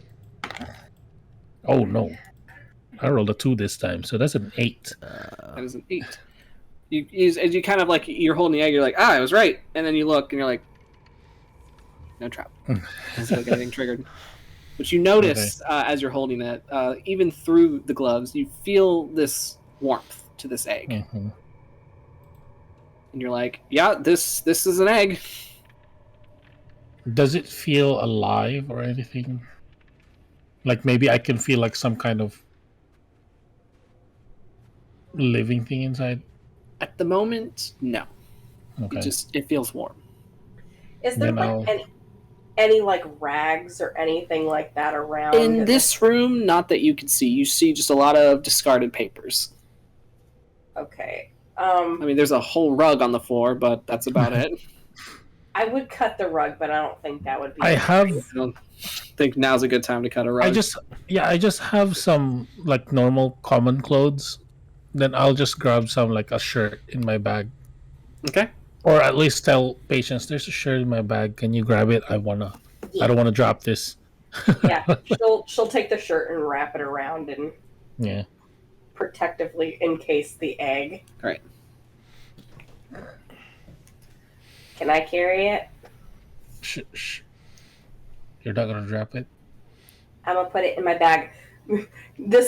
She has like paints and stuff in her bag too that she has. I'm to gonna keep look. I'm gonna carrying. look at. So you just told me your bag is full of scrolls and all that stuff in here. You're gonna put this more? I thought you're full. You watch as she crunches the egg against the scroll. Yeah, literally like sets it on. She's like top next making to she's the like making scrolls. dead eye contact with you as you just like hear the paper crinkling and she just like shoves it on top of the scrolls. She's gonna. I'm gonna arrange a lot of stuff in her gonna bag. I'm gonna look at her. Like I'm gonna look at her. I'm gonna look There at you my go. head. I'm gonna look at her. Look at the head. My head. When did you grab it? She's just gonna like watch Cordelia and like flip her little like satchel clothes, stand up with it, and then she's gonna reach back down and pick up the book. And she literally looks like a freshman. I'm like, Which book are you grabbing? The tome, the biggest tome that she's been carrying around. You've been carrying that thing around with you the whole time? Well, she sat it down to put the scrolls in the. You've been carrying that cursed tome with you this whole time. Not the entire time. You just grabbed it and just walked with it all the way over here and just like had it with you this whole time. Yes. Oh my fucking god. Doing her really best like- impression of a turtle. The apple does not fall far once from once patient Nessus. started. Once patient starts walking away, it was like, when did you grab it? I'm just gonna. Because you're just now realizing, you're like, when the fuck did she have that with her? We're like, it was in my head, and then I'm just gonna follow her out. And she like tries to like fix her strap on her That's bag. a and it's just, like, 6-pound egg. That's gonna cause you some hindrance, but she's just like, I need to upgrade my bag. I'm gonna hold like a part of patient's strap to make it lighter. I'm just gonna go like, shoop, and then we're gonna start walking. I guess we'll make it back over here. all right. So as you do that, Okie dokie. Hawk, You're I'll say fine. by this point you have calmed down from your incapacitated state. As Patience comes back, you hear her bag jostling and crinkling with like a bunch of paper in it, I found some scrolls. as she's and- also carrying the cursed book around. We didn't die. Hawks, like, do we have to bring that? Does that have to stay? I wish I wish I could fit it in my bag, but I have scrolls in there and a dragon egg. Wait, when did Oh, you... what? What? I don't. Please don't. I already named them. The scrolls? You can't No, the name egg. it, then you get attached to it. Look, Hawk, it's in this moment that you start to sound a little bit like your father. like, and he's gonna be like, you can't, but, and then Hawk's gonna look at Mark Anthony and be like, you talk to her. Why? Why does she need a dragon egg? Where did you find a dragon egg? It was Wait. in the other room. I mean, It was as on a long as she pedestal. as long as she can feed it and take care of it, then I think it's all right. Hawk's like, you gonna scoop its litter box too?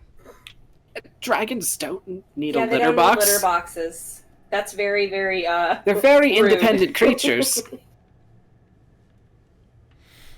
I, They go in toilets, obviously. I don't They fly feel, over whole towns first just to go. look, I think the bigger thing here right now too is that we're in a place, obviously this person does not any longer have magic, which could eventually work in our favor. However, aren't we supposed to be looking for somebody else and they're gonna notice that that's missing? It's okay. There's a book on top of the pedestal. The same weight. Yeah, we did. We pulled Everything. the old switcheroo. I hate to burst your bubble, but I don't think that a dragon egg looks like a book. I've never seen one, but I'm gonna go out on a limb and Back tell in you there that and that's cast not- minor illusion on it and make it look like the egg. Hawksley, big sigh. It's gonna be a lot harder to find your dad when we've got the rest of everybody looking for us because we stole a dragon egg. But I already named it. You just hear a very loud, like, crunch as I'm eating a romaine lettuce. Just minding my own business. What's happening? have a dragon egg. What's his name? Grin. Oh, okay. Great. It's like, well, she named it. She's got to keep it now. Pets? Okay. Well, what if we return Grin to their mommy and Boppy? Wait, or Maybe we will get the good gracious of the dragon who owns this. I mean, those are white dragons, and she like opens up like the top of like the flap, and she kind of moves the shirt, not touching the egg, but moves it. This one's yellow. Is there yellow dragons? I think it's a topaz. Roll me a nature, that it was Cordelia. topaz. Huh? Do what? So I had Cordelia roll me a nature. Oh man, when it's important, I'm not rolling well. That's a 12. Ain't No, that 11. All right, so you've never heard of a yellow dragon. You've heard of gold dragons. You've heard of bronze, brass, copper. You know, Oh, like you think red, this white, is, blue, green, black, but never a You yellow think- one. oh, like you think this is maybe a mixed dragon egg? But you from, did. gold and bronze. I mean, you did also read the journal. You kind of skimmed the journal entries where Yeah. he mentioned a new undiscovered order of dragons from days of old, where their eggs looked more like gemstones, and that's why there were so few of them, because people would mistake their eggs for gemstones and just take them, and that would be that. But it's also known that these eggs only hatch under interesting circumstances, or particular circumstances. It wasn't really specified what those are. It did not, no. And it seemed like our poor buddy Mellithron was going to try to figure out what that circumstance would be so he could try to get his magic back.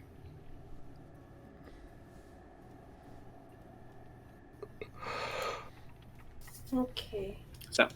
Well, again, I wanna take them because I tried talking to it. It didn't say much to me, but when I touched it, it kind of stung me a little bit, but it felt warm.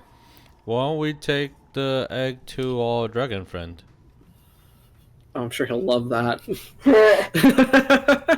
And you can help us with that. You'd be like, what the fuck did you just bring me? Why do you keep bringing me problems? I just want to relax with my wife. Like, can you just stay over there for a minute? Meanwhile, we're Just like, like here, have a baby. Just like some Westic now, this is your fault. He was over there like he's transcending generations. The next generation of troublemakers. Campaign 2022, let Jamal rest. So, do we want to go and see what Mr. Greyson's doing? He's probably being grumpy about it. Whatever he's doing. I mean, You see Patience walking with her all right. with her tote and having a little bit harder of a time to doing All right. this. You guys making it up to the entrance of the place? Mhm. All right. So, as you do, you see the same thing that Hawk saw at one point. You see the doorway that seems to be covered with another slab of like crystalline glass, and then you see the coat rack that's just kind of like ornamentally next to it. And you see the cloak that seems to glitter like a starry night, and then you see a nice, like a very fine traveling bag just kind of like hooked on the coat rack as well, that has like a stitched, colorful face on it. Is it a smiley face or a frowny face? Roll me perception.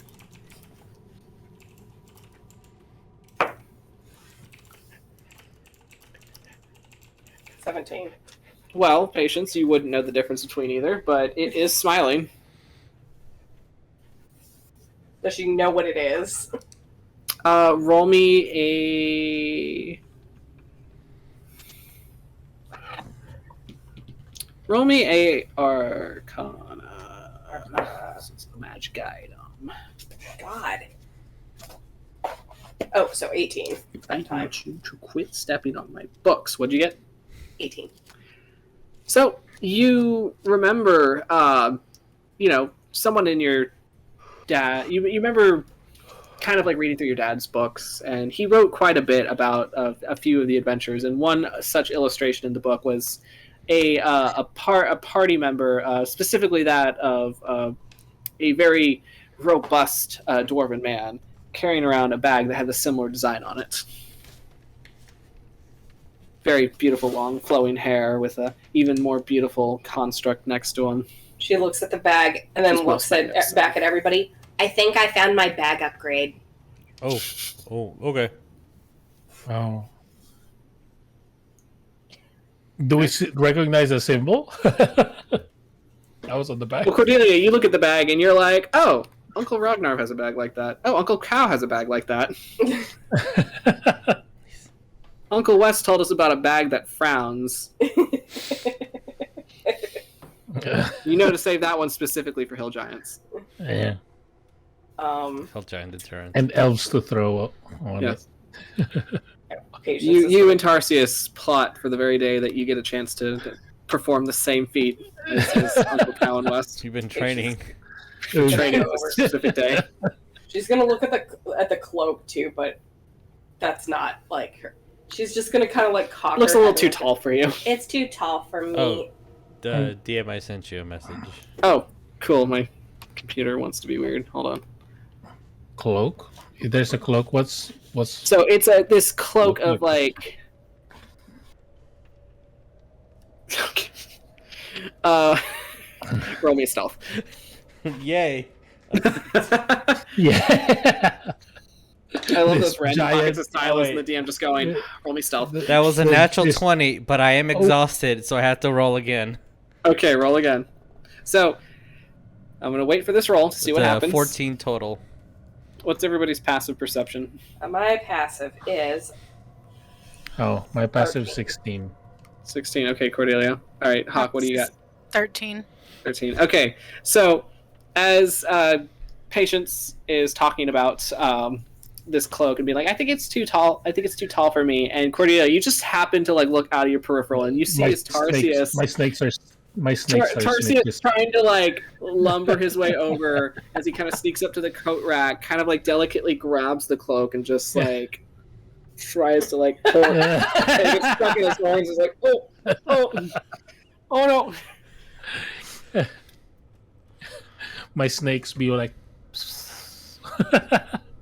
I'm just gonna like act natural, like nothing's happening. There's not a cloak in my face. Whoa, so I mean, if it's on him, Paige is gonna look over and just be like, "It suits you." It's very small for him. She's saying it to be nice. But you're like, it suits you, and it's just like kind of half hanging, and like you're like that would not have clasped around his neck. Go right next to Tarsius and kind of climb. I'm gonna tap his shoulder with like basically just me wanting to climb on his arm because he's tall, and I'm just gonna make it's a cloak. I know it's a cloak, but I'm gonna kind of wrap it around his neck. Maybe find some string in my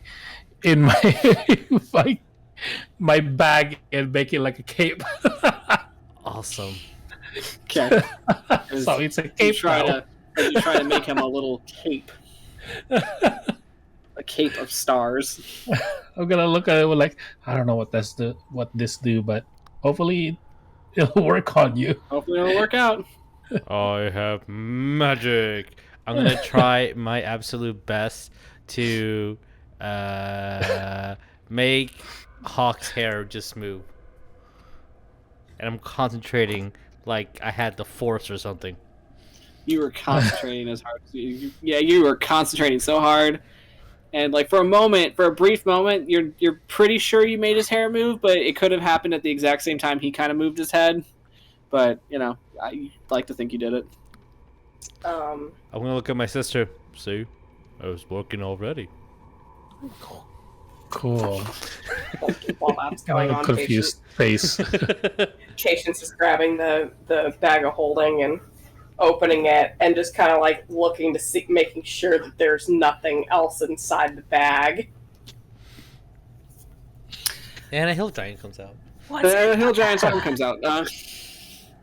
So you open the bag, and it is a bag of holding, so you are going to see a void of nothing.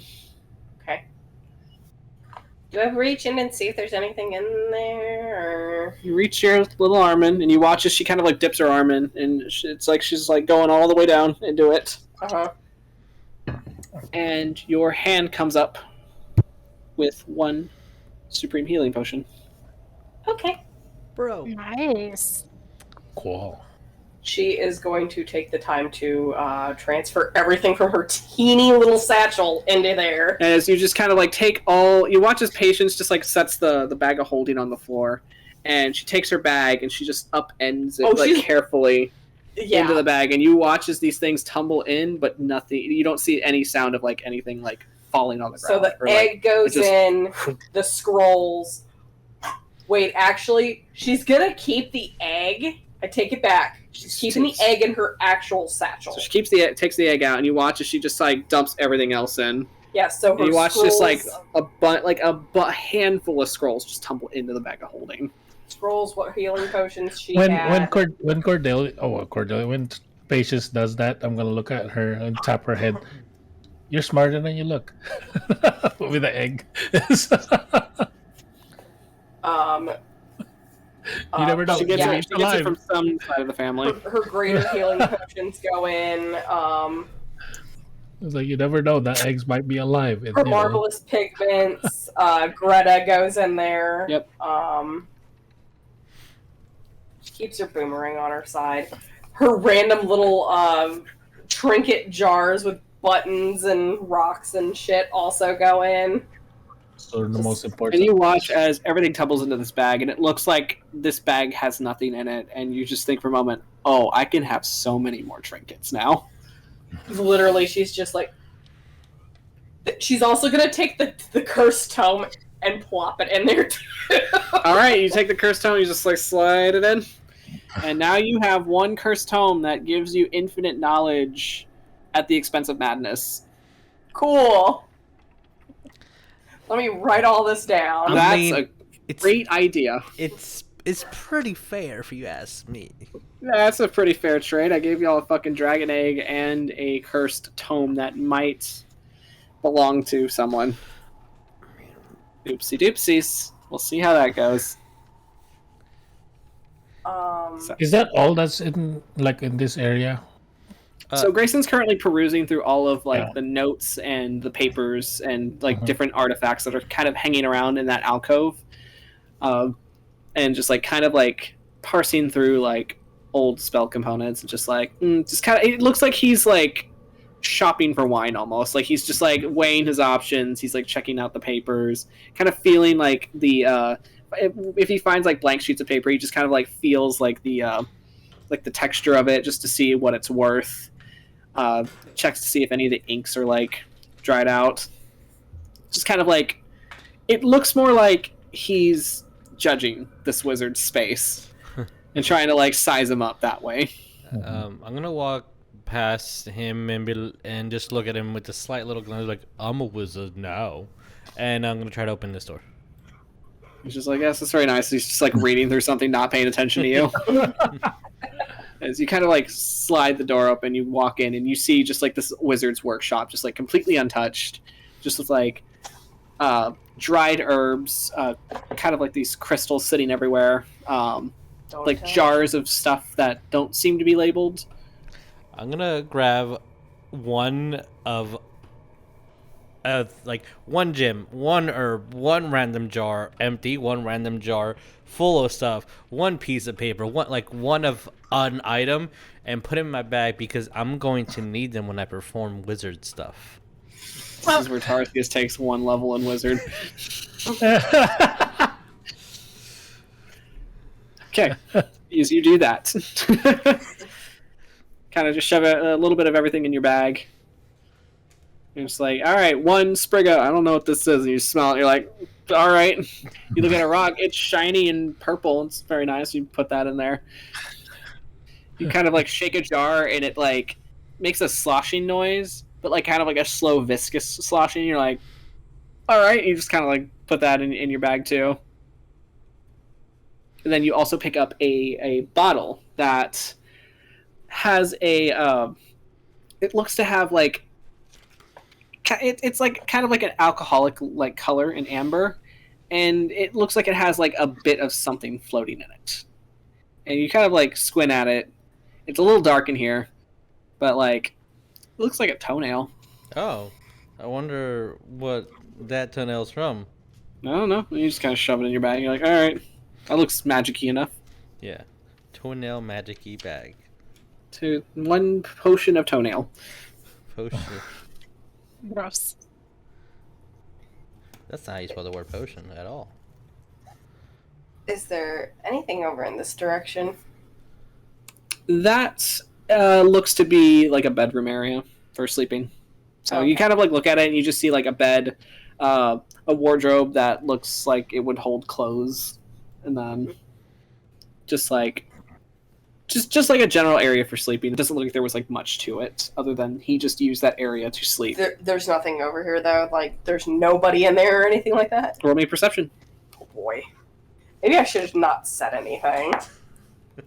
You see one skinny hairy leg slide out from a door and be like, hello! That would be the worst place to run into him. It's a wizard 16. tower. I am a wizard. 16. 16? Alright, you kind of like look, you open a few doors. You see a couple of like single beds, and you're like, okay, this might be for guests if he was expecting guests. And then you see like a double bed, and you're like, I guess that was his room. You kind of like take a look through everything. You like open the wardrobe. No trap triggers or anything. You just like open it, and there's like That was bad dusty thing. old clothes in there. Doesn't have the design of Tiamat on it or No, anything it's like not. that. So you just look through it, and you're like, all right. We don't have to talk about that. Every time. No. So it just looks like a bedroom, and like as you kind of like look at the beds, they mostly don't look used at all. Okay.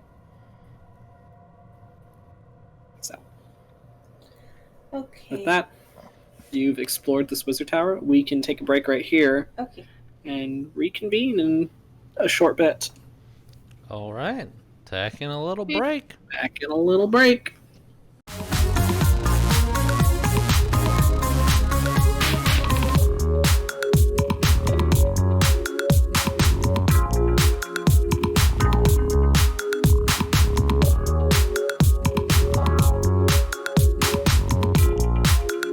My nerd of a brother was correct. I can trust you, kid. Thanks. Saying that to me. He's saying that to you, Cole. Doesn't matter what anyone tells you. You deserve your family. You deserve to be with loved ones. If you want to raise kids of your own, go ahead. Don't let anyone fucking tell you you can't be who you are. I was just gonna take a deep breath, like, oh, thank you for that. Alright, so all he saw is you step backwards into this mist, and thematically, as he goes to swing at you, you're no longer there, and he turns and starts screaming, "Where are you, fake coward?" As people start looking, see, this is what the Fae do. They try to kill you while you're just praying. They're using this, and they're going to kill all of you. Your children, everyone. Fear not, for me and my holy warriors will take care of this and extinguish the Fae. We are your only hope. I was so much happier without that knowledge.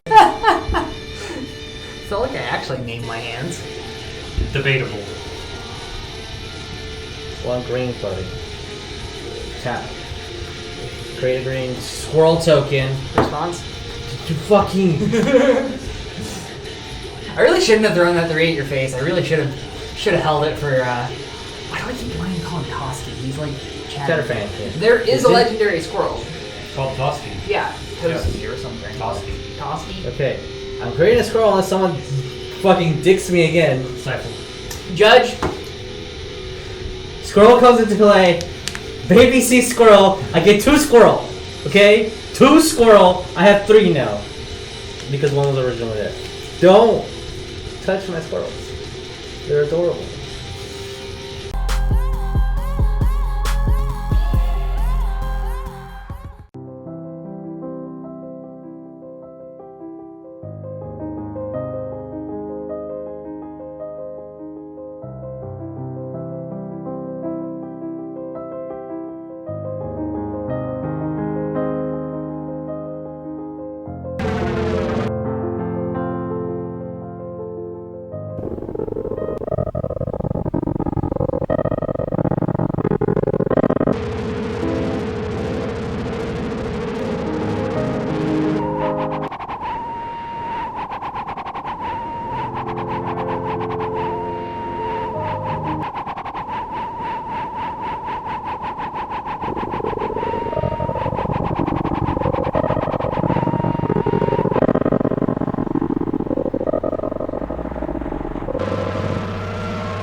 Okay, Mike's hot.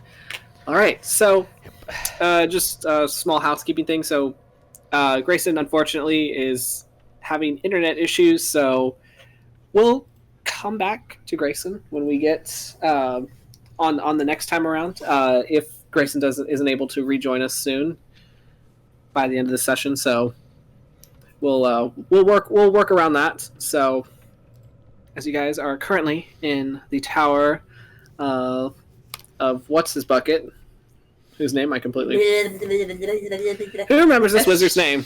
Me, I do, and only because Melithron. Melithron. So as you're in the wizard tower of yes. we begin again. So as you're in the Tower of Melathrond, you having explored every little nook and cranny, finding cursed books that probably don't belong to you, finding a dragon egg, I claim and house. learning about this cataclysmic event known as the Spell Plague that had completely ravaged Faerun hundreds of years ago. And Tarsius is taking a level in Wizard, as he has a pretty cape now that sparkles. Yay. So where do we go from here?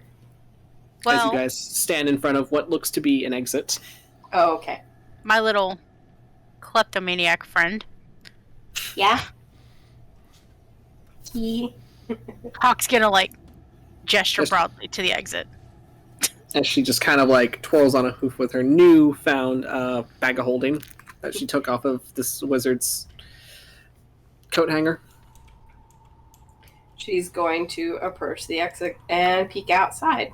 Right, you do. You approach the exit, and it looks to be kind of the same thing as before, as you just see endless dark tunnels made of ice. And when you stick your head out, you feel the chill start to return. It's cold outside, guys. Yeah. But we really can't stay. Nope. I mean, there's nothing for us here. Yep. And I fear that if we stay any longer, you will just find more things to put in your bag. It's only scrolls, a book, and a dragon egg. When Hawk Only. Only. Cool. You also found a supreme healing potion. Oh yeah, the supreme healing potion. So I forgot to add that. And a fancy level Practical item. Level 1 wizard cape. Yeah. That's his initiation robe.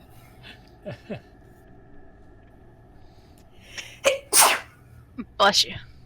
Thank you. It's all Hawk the will dust take a in step this. behind Patience and kind of like peer out over and be like, okay, I'm just like, is it leading out into like another hallway or out into an open space? It leads out into a cavern. Great. It's just, I guess. As Tarsius, as you return to the rest of the party, Greyson kind of shouldering his stuff and just kind of like looks you up and down with the cape and just like, you look silly. Oh, thank you. When they're walking out, I want to stay in this room for like a tad bit. I want to see, Okay. because I don't know. It looks like this, like a little altar or whatnot. I want to see. All right. Any secret doors? in this Roll me an area. investigation.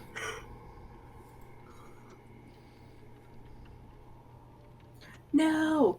No? Oh. That's an Oops. 18. Close down. All right, so you kind of peruse around, kind of like looking for any hidden mechanisms, kind of touching against the walls, kind of looking through like each like groove and like crevice that you can.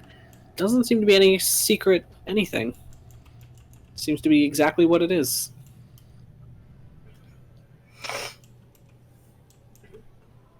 You muted. Muted, bro. I guess that's it, and then I'll just walk away. Okay. From the party. With one last look-see from Cordelia, you step out into the ice caverns that surround this wizard tower, now braced once again by the cold. And I'm going to need everybody to make me their constitution saves. Oh, boy. Do Okay. I need to with advantage, or I don't remember what we did. I believe you still just stay have advantage, you right? still stay warm, I think. Minus 50 degrees Fahrenheit, like as low as All right, I'll it's be safe. you're good right now. It's not like an extreme like Okay. sub-zero. Just I have resistance to cold. Yes. 26. 26. All right, that's a pass. 23. 20, Pass. 24. Pass. All right, so everybody's nice and snug in their winter clothes as you trek onward in, and the cavern kind of winds a little bit, feeling a little bit. It starts to feel a little claustrophobic the farther you go, and there's a point where you just you're just walking endlessly in this long dark tunnel. For those without dark vision, it's a little bit spooky because you don't know precisely where you're heading. Patience is holding on to Tarsius's hand and Hawk's hand, and she's just gonna kind of like lead a little bit. As Tarsius and blind. Hawk are being led by an 8-year-old child through the tunnel. The Why entire are we holding hands? Because you guys can't see in the dark. Hawk's like, I can see in the dark. Oh, I get it. she'll help Tarsius then. Hawk has 120 feet of dark vision. Damn, bro. I did not know that. Hawk has the best one. The entire time I'm gonna be like doing my best to be able to see the dark with my new wizard powers. You were squinting. You're pretty sure you're starting to make out shapes, and there's a part. There becomes a point when your eyes hurt, and that's when you know it's working. Oh, perfect. Oh my god. And you start to see those little like splotches in your eyes. You're like, it's working. I'm seeing shapes. Are you Burn says it's working. Is Patience riding on Tarsius' head? I believe she's on the ground holding his hand. She's like she's trying to drag him, but I feel like as she tries to drag, she's literally the one getting kind of like dragged back, but then she keeps going forward again. Every 5 steps from Patience Patience is like 1 step for Tarsius. Yeah. Like, So you just hear like a series of tiny little hoof clops on the ice, and then followed by 2 like very large, like slower ones. So, and you guys walk for what feels like a very long time, until eventually you start to see a splash of light, and that being the same kind of light that you saw in one of the previous caverns, where it feels like, or it seems like the ice itself is illuminating. Ooh. And you see just that kind of blue glow. And as you kind of near the curve, you see as the cavern then starts to open a little more outward. And you guys are going to see something interesting. Oh, we're gonna see something interesting. You are. Let me get you guys on the map. This map I made, so be gentle. This one what? I made this map, so be gentle. Oh, shush. As Chrome decides to stall again. Oh, Chrome. Gotta love it. This map's too big and it freaked out. Oh, no. Oh, there it This goes. image Okay. is too powerful. Oh, God, come on. Oh, boy. Oh, lordy. It's too powerful. It's too powerful. Okay, alright, there we are. Did we finally calm down? It's slowly calming down. Just give it. No, we're gonna have another freak out. Just hold on a sec. Sponsored by Google Chrome. Hold on to your seats, everyone. Hold on to your seats. There's a fuck ton of shit in this map that Google doesn't want to process. Just watching my fucking CPU climb. God. I love that shit. Okay. Can I put stuff on the map now? I'm gonna copy paste and it's gonna like lose its shit again. Oh, boy. Oh boy, so this is fun. So, let's start describing things as I open up yet another application to slow my thing down. Boop, boop, boop, boop, boop.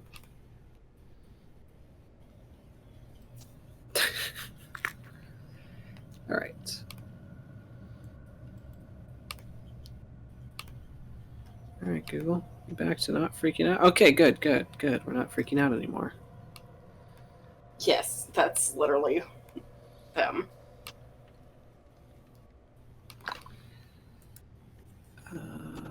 Okay. Oop. Oh. Oh, I literally don't have. What the fuck? Okay. Let me go grab you from the other map. Because apparently it didn't save that copy paste. Rude.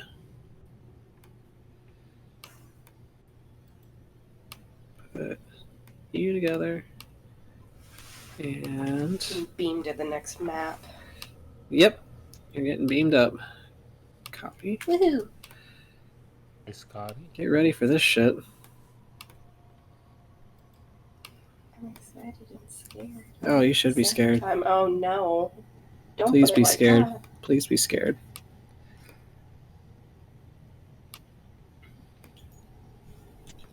Put Greyson right here. Put it right there. All right. So, here we go. As you guys enter into this open cavern, and you see piles of gold. That's the first thing you see. You see piles of gold, and standing on these piles of gold, you see these large, hairy, ape-like creatures with these curling horns, kind of posed in these ferocious like stances, and they are just frozen solid. You see like an aquatic creature that looks like it's a dragon, but it's like also a whale, and it's smooth and it has flippers, and it's also posed and frozen solid.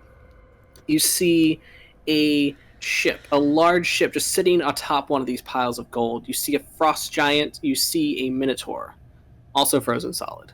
And for a moment, when you look up, you see you look and you see the ceiling, and through this like ethereal blue light, you see the shadow of a gargantuan sea creature encased in the ice with these long, curling tentacles that reach down over the dome of the ceiling. And you've heard stories of sea creatures sinking ships with said tentacles. And the word comes to your mind, but you dare not say it.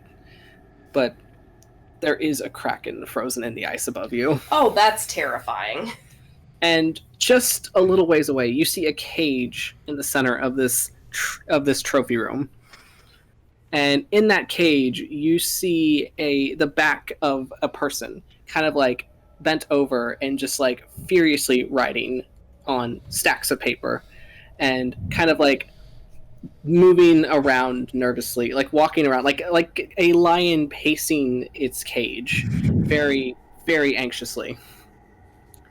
As you hear him talking to himself, and you see Patience, this worn, faded red coat, and then the long kind of purple braids, a little bit frayed and a little bit frazzled, but you see your father in that cage as he's just kind of like pacing the expanse of it, and he doesn't seem to notice you at first, which you know is uncharacteristic of him. Uh-huh. Because that motherfucker could hear a fly fart if he wanted to. Yeah, with their 25 passive perception. Oh, fuck that guy. Unless someone tries to stop her, she's making a straight beeline for that cage. All right. Tarsius is just looking at the big creature. Yeah. Oh, I was gonna above. immediately put my hand on her Patience before she moves forward to kind of stop her. All right, so Cordelia is putting her hand on your shoulder. I'm gonna look at her with like, I know you're excited. Oh, do we see like someone is inside? Yeah, you do see someone moving around inside that cage. But we don't recognize like form or anything. You don't know this person, but Patience immediately recognizes this Just person. letting everybody know that anything below Tarsius, like this, cannot be seen live. Okay. Boop. Then Everyone up. I'll put. I'm mostly like grabbing Patience, just like, is that person that you're looking for? Do we know it's her dad that we're looking for, right? Yeah, that's my dad. That's my dad. That's my dad. I know you're excited, but we need to still be cautious. Maybe move a little bit slower. I don't know if those creatures around us will thaw out once we trigger something. She can see him though, right? Roll me perception. Anybody who wants to can roll perception. Okay. Okay, what's that first? Oh, shit. I'll use Natural 20. Of course. Okay. 23. 23. That's an 8 for Hawk. He's looking at the Leopleurodon. He's looking right at that Leopleurodon. You're like, you don't know why, but you think that's a really good name for something like that. It looks very Leopleurodon-y. It's a Leopleurodon, Charlie. Magical Leopleurodon. Mark's just like, who the fuck is Charlie? 13 for Tarsius. Okay. You see these massive, like, ape-like creatures, and you're just like, oh shit, these guys are big. Okay, so if Cordelia is saying, hold on, she's immediately going to then point at him, and she's going to cast a message. Okay. And what do you say? Dad, turn around. Alright, so you cast message, and you point, and you send your spell forward, and the second that you do, the bars of this cell light up. Like, with these draconic runes that just kind of, like, Oh, son of a bitch. go up the bars of the cage. Can But when We yes. also see that? can Hawk see that? Everybody sees that. Okay. And he also notices it as the bars light up, and he kind of like looks around, and then you see as he kind of slowly gets up and just kind of like gauges his surroundings, and then he looks back and he sees you all just kind of standing there. And he just kind of like squints, just not saying anything. Tail starts wagging immediately. Did you cast a spell, Patience? It's right. Oh, shit, yeah.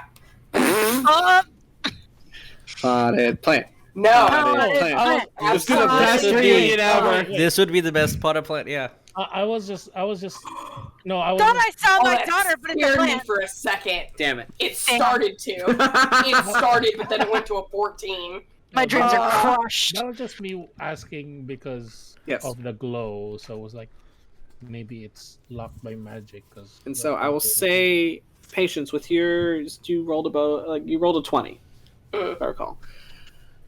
Anybody who rolled 15 up, you will notice, you will hear something move on the other side of this trophy room, and you see these big hulking shapes just like towards the end, towards a big cavern on the other end of the room. As you hear them kind of grunt at each other in like this guttural language, and they start kind of shuffling a bit forward. Beautiful. I'm gonna whisper out alone. For I guess. I don't Now know. she'll just mutter, I'm sorry. It's fine. You're excited, relieved. And I see where the door on this cage is. You roll me a perception, as you're very much looking at this cage now. Okay, it's an 18. Okay, you look at it and you see where it's like it's hinged and stuff, and it's like it's a very well-made cage for the most part.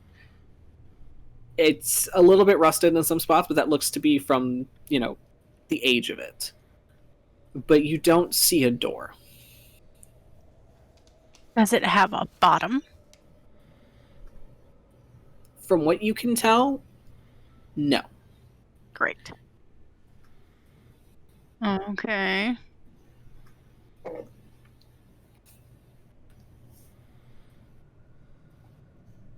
I wanna. Hawk. Oh, good. Yeah, I wanna kind of just straight up, not really. I guess it's more of a perception than investigation, but I wanted to see if I can see any kind of traps or plates, like what's that called? Trigger plates, I guess. Or Okay, roll me an investigation Towards this if you're going to be area. testing the ground. oh, As that's that was happening, good roll. Hawk, Same roll. Woo-hoo. Hawk, as you're studying the cage, you will notice as this tiefling man kind of like looks over his shoulder back to where you heard the grunting, and he's going to very hastily grab a piece of paper and just like quickly write on it, and then he rushes over to this side of the cage as he kind of like folds it through and just kind of like tosses it out at you. And it lands about right there. And he Hawk puts a will finger to his lips. steadily walk forward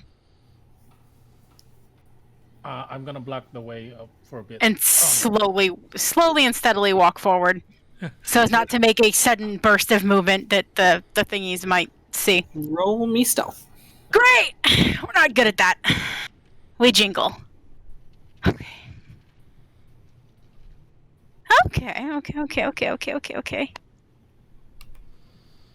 Okay. So is a plus is a 19. Tell me why that was hard. Okay. You manage to keep your jingling to a very low minimum. Oh, good. And you think, you're like, this might not be audible enough for them. This is good. All right. And you make your way over and you grab the piece of paper. And yeah, Hawk will just like nod it when he puts his finger at Pod. Hawk will just nod like, okay. Yeah. And then like vaguely as he's picking up the note, gesture be like make little with the horns back there. And he'll like kind of like look at you kind of confused a moment. And he like looks over your shoulder and then he looks to you, Patience. And there's a moment where he just like death grips the bars and he's just, if the entire room wasn't colored blue, you would think he lost a few shades of color in his face. Mm-hmm. And he just kind of bites his tongue. It's just like, oh my god, okay.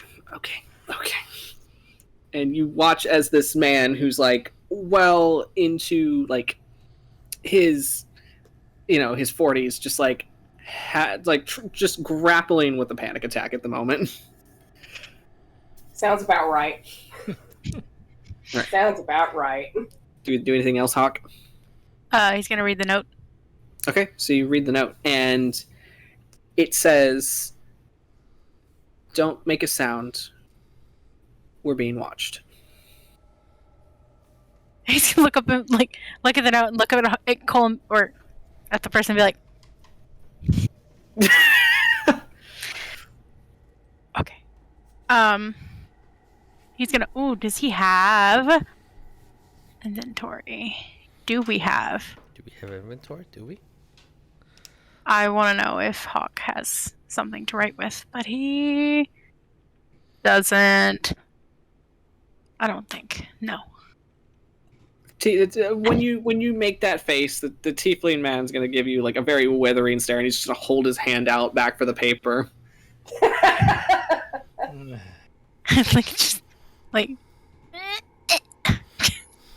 He hands it back. He snatches it out of your hand. He just very quickly writes in it. And he hands it back to you through the bars. And I'll kind of like snatch it back. And he just kind of gives you just a little like face. What does it say? All right. I don't mean the trolls, dumbass. Great. Thanks. You're welcome. Patience was standing there like antsy next to Cordelia. Okay, Hawk says, she's whispering, Hawk's over there. Can I go over there too, or? The 22. Hawk is gonna like motion to Cole for the pen. He'll hand you the pen. And what'd you say, Cordelia? With the 22 investigation, even though Hawk's already So over there. Hey, there's no plates. Sure, then we'll walk slowly. Was like, I'm just gonna gesture to Patience like, yes, but try to walk slowly. I think they're trying to be quiet. She will walk as slowly as she possibly can. Yeah, we'll walk. I'll move with Patience. Okay, so roll me a stealth, Patience. Roll me a stealth, Cordelia. Oh god. Grayson's just like, I'm staying right here. Hawk is gonna jot down on that piece of paper to Cole and be like, "Where are they watching from?" Bam. Okay. Holy Oh, that's the first time I've heard that. what? Holy shit! What did Cordelia get? Jeremiah rolled a stealth and he said that's bad. Yeah. Oh no! I rolled a 2. Oh, With my add-ons, it's not Carabao style, but still, it is How going dare to be you. 13. A single tear slips from Cordelia's Wow. cheek as she knows that she has disappointed Uncle Cow I today. feel How bad dare because you. I got a 26 on I know, stealth. it's The not child with hooves is stealthier than you right now. It's not Carabao pluses, but it is a 13. I rolled a 2, but it is a 13 How total. dare you? How dare you? So what was your total? 13. Okay. So as you two walk forward very quietly, and you feel you are so busy trying to watch Patience to make sure that she doesn't, make any kind of like outburst or noise, that your foot scuffs against a small pile of coins that's just kind of scattered in the middle of the way, and you hear it tinkle, and you just stop, and you hear the trolls grunting again. like Hawk just flinches at that. Like, and he hands Cole back the paper that he wrote on about who is watching from where. And Cole will take the paper back, and he's about to write something down, but he stops when you all hear another series of footsteps start walking from where the trolls are sounding. And you hear a set of boots, and then two sets of footsteps that sound like they belong to clawed creatures, as they walk kind of with like a lumbering, almost predatorial kind of gait as they stalk forward. And Cole, he freezes up immediately, and then he just points at, points erratically at like any of the piles of gold, and just go. Like Hawk picks up Patience Oh no! and looks at everyone else and is Fight like, back. this way. Okay. As you start to fight against Hawk, Patience, you hear a voice that you've heard before. As you hear this kind of baritone but smooth voice call out in the darkness, as this. I'll need everybody to roll me a perception. Are you all scrambling for hiding, or are you just kind of standing there? I reckon Hawk is fine. wrestling with Patience. Tarsius doesn't really know what's happening. The perception, so 17. I'm gonna look. I'm gonna way look that- at Wait, people ahead. here and just mouth. Yeah, that's a 19. Yeah, I don't know if I'm they'll like understand. Hawk as he's like scooped up, and it's like Patience under one arm as Hawk has scooped up Patience. He's probably like, get, go. Like, What are you doing? It was a 19 for perception. For perception? Oh, but what Patience was going to do was she's going to cast Greater Invisibility on herself. Okay. Roll me that d20, Okay. and then we'll see what happens. Potted plant. As you hear, That's the best stealth. as you hear this Okay. man's Nope, voice nothing. call out. So, it looks like you're being sought for an audience. So I've come here to collect you, my lord. And what did you get on your d20? I got 5. Okay, all right. So you cast Greater Invisibility. Hawk, as you are kind of holding onto a flailing Patience, you watch as she just disappears in your arms. Like, you feel her, but she's there. It's like he tightens grip. Like, what the fuck are you doing? Stop. Grip. All right, roll me a contesting grapple, both of you. It's either strength or acrobatics. Okay, I'm going to go with acrobatics. It's not any better, but I'll try. Let's see if your Oh boy. if your cousin Phoebus has taught you the correct way to dead fish out of a grip. Okay, let's see here. Yeah, did Phoebus teach her that? Did Phoebus teach you how to dead fish out? First, you got to go completely limp, and then just let the walls take you out. It was an 18. What'd you get, Hawk? Hawk rolled a 20 for a 28. Iron grip. You're stuck in it. Like, there's a moment where, like, you think it's gonna work out, but you just didn't have enough walls. Not enough walls. Oh my god. So, as you just kind of, like, are stuck, and, like, as he kind of tightens his grip. Mhm. The grip of an elder brother Andy. is harder than iron. Hawk is gonna, like, under his breath and be like, if we cause a ruckus now, we might all die and then we can't help him. Stop. Just goes limp. Dead fish. Thank you. Alright, so everybody else is going to roll me stealth. I'll roll for Greyson and Mark. Like, as we back up slowly behind the piles I guess she's gonna have with to go patience. over there.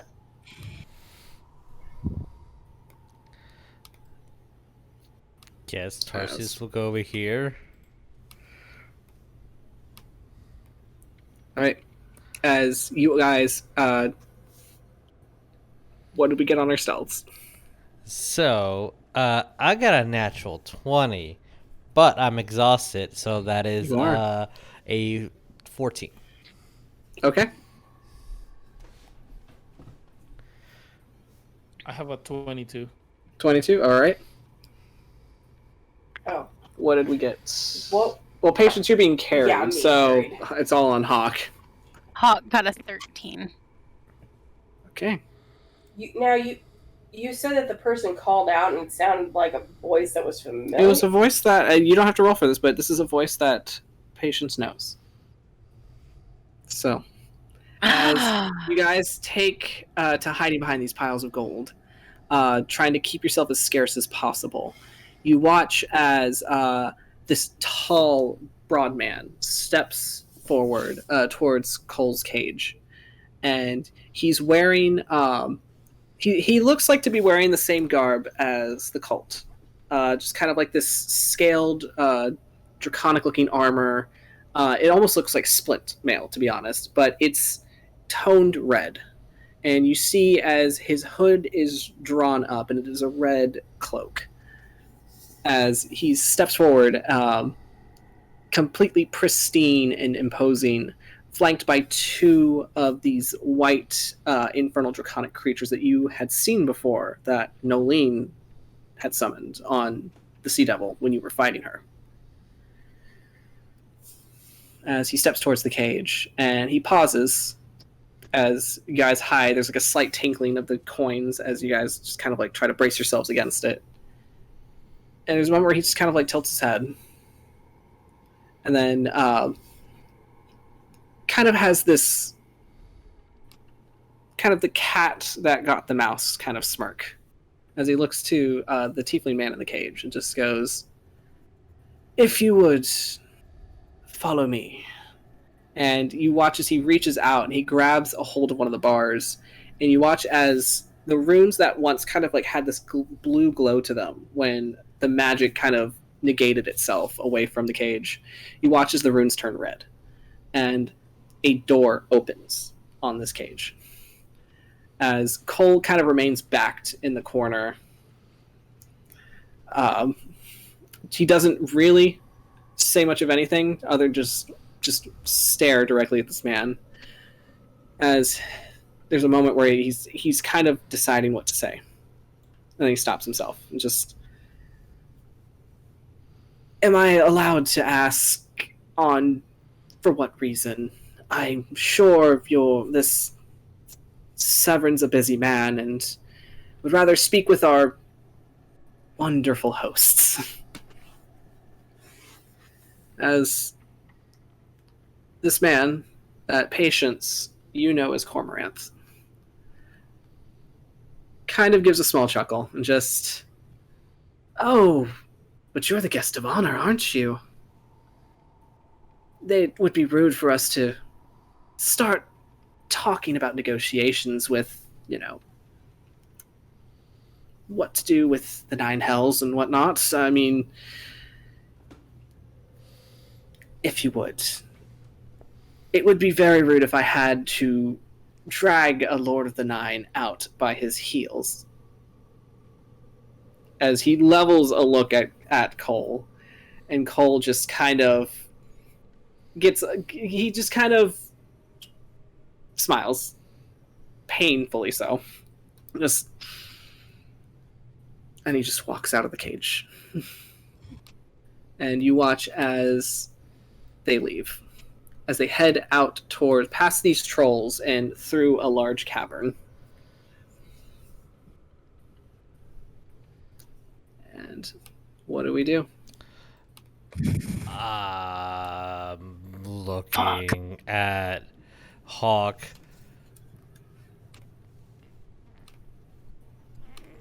Just motioning with my hands like These guys.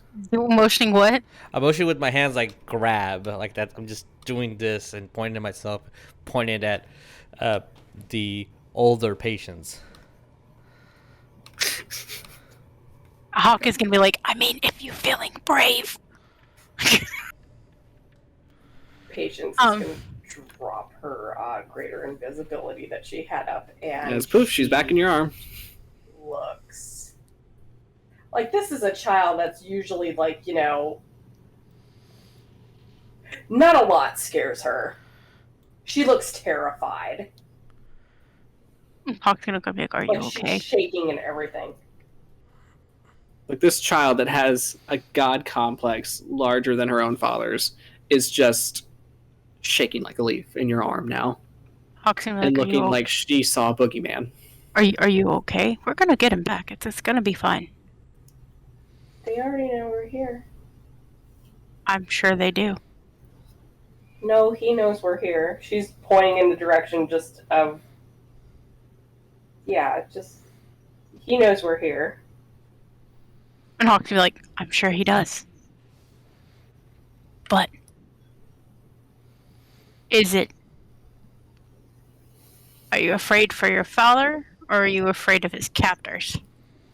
I'm afraid I'm both. Both. I'm afraid of both. That's smart. That he's not good. Because she's seen... You've seen him in both forms. Okay. So you know Yeah, this it's one. like... You know this one very well. Yeah, it's In like he's... fact, you almost prefer the dragon more, because the dragon, it's expected for him to be scary. But to see him like this, you don't know what he's thinking or going to do. Yeah. Yeah, she's just gonna just mutter to Hawk. Just he's a dragon. 3 dragons. Great. Okay. You just hear it's like I haven't met the 2 white dragons, but I'd rather meet them than talk to him again. I mean, I'm gonna say that I'm gonna take your word for that. But as being as that one of them is referred to as Old White Death, I don't think any of them are gonna be exactly hospitable. But So- I don't like what he said to my dad just now. I don't like that. I don't like that at all. Yeah, what did he mean? One of the 9 whatevers. Cordelia, at the moment, you will hear Mark Anthony just swearing up and down in Druidic, and then just switch back to Common and just be like, what the fuck kind of fucking... This stupid child, I swear to all the gods and all of the... I swear, this is the stupidest fucking thing he's come up with to save himself. Oh my god. I mean, if you don't know, it sounds like he does. But I want to... Hawk wants to try something. When Cormoranth walked away from the cage, did they close the door? They did not.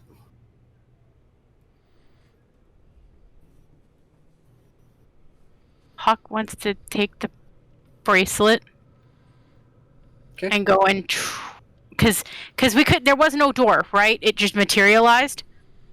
Yeah, it looked like there was no door, but when he touched it and the runes glowed, it looked like it opened like as a door. Hawk wants to take the bracelet closer to the cage to see what it does. Okay. Are you just gonna walk right up to it, or? Yep. Well, Tars- quietly. If I don't. Well, are the two grumbly things still there? The grumbly things are still there, from what you can tell.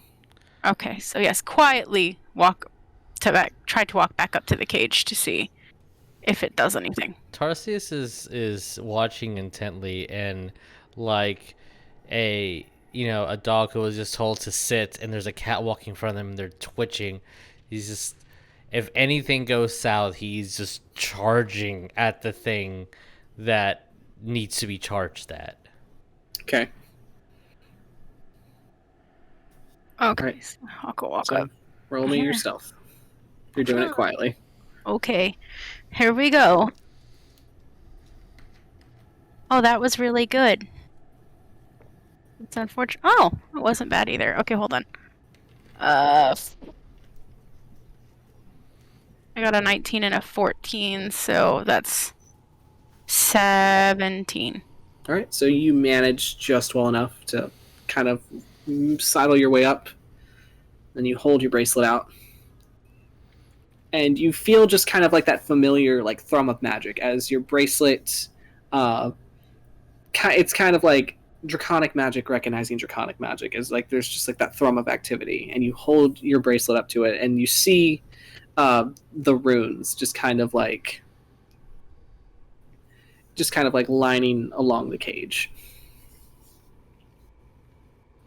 Oh, I'm gonna be stupid.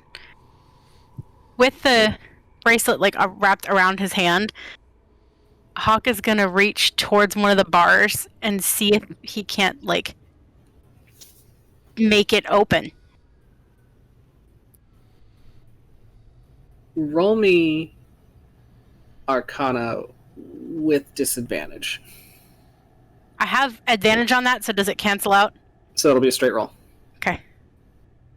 Please, please, please, please, please. So I'm taking this as you are channeling like you would your runes. It's a 16. Okay.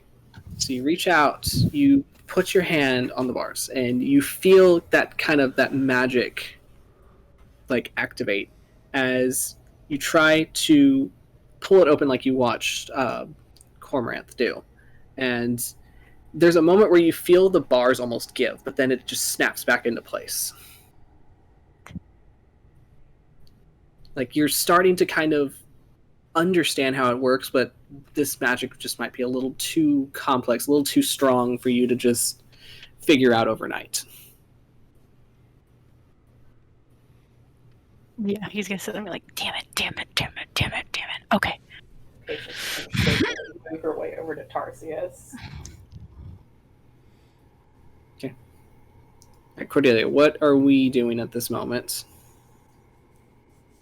They're moving, so I guess I'll kind of convene with them. All right.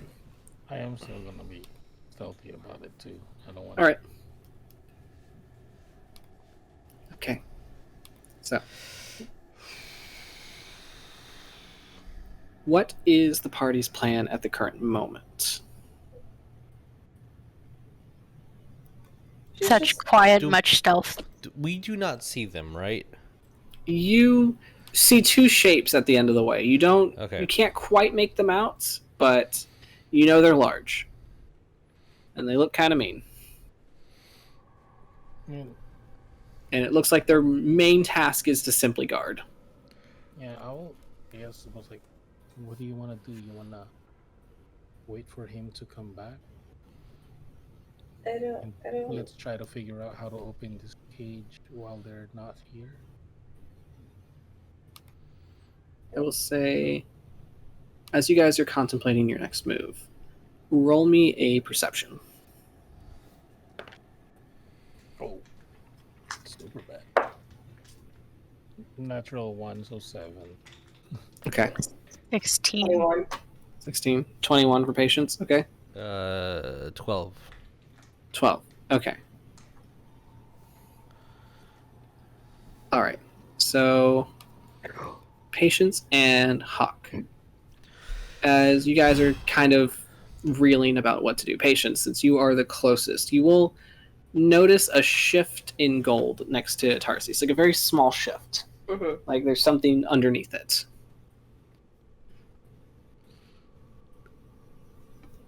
Okay. She'll look down and she'll just kind of like shake Tarsius and point to the gold shifting. So you see a small pile of gold just kind of like shift by your feet, as it looks like something is underneath it. Take a step back and out of the gold.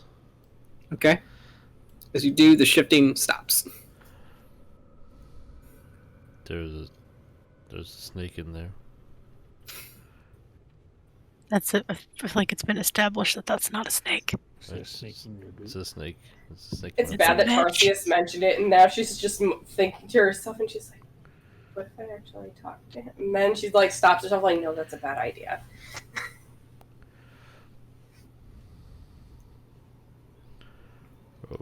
Hawk is gonna like look around and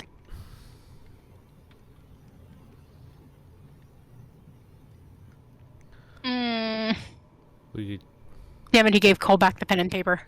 Okay.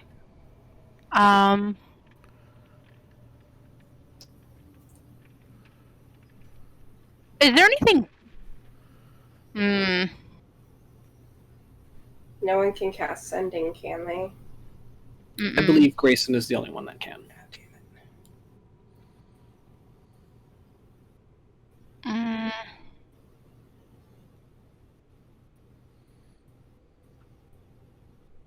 And we can see all of this, right?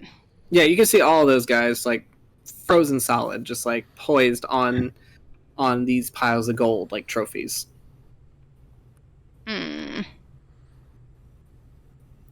Dragons like their gold. As Tarsius, as you step a hoof away from the pile of gold, and you're like, "It's a snake. It's totally a snake."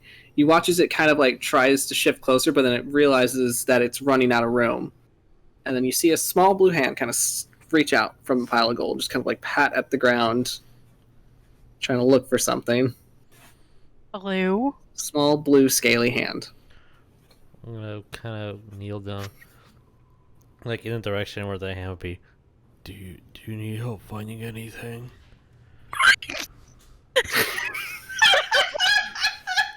As you watch a blue snoot poke out from the gold and spit a gold piece out. As you see one of the kobolds, you'll recognize that it is Pickles. Pickles. Oh, As Pickles. she's like, "I was looking for the dragons. Or the people that were looking for the dragons. But I wasn't looking for you." Oh, okay. They went over there. Point to. You don't want to go that way. Why are you looking for the people that were looking for the dragon? Why were you looking for them?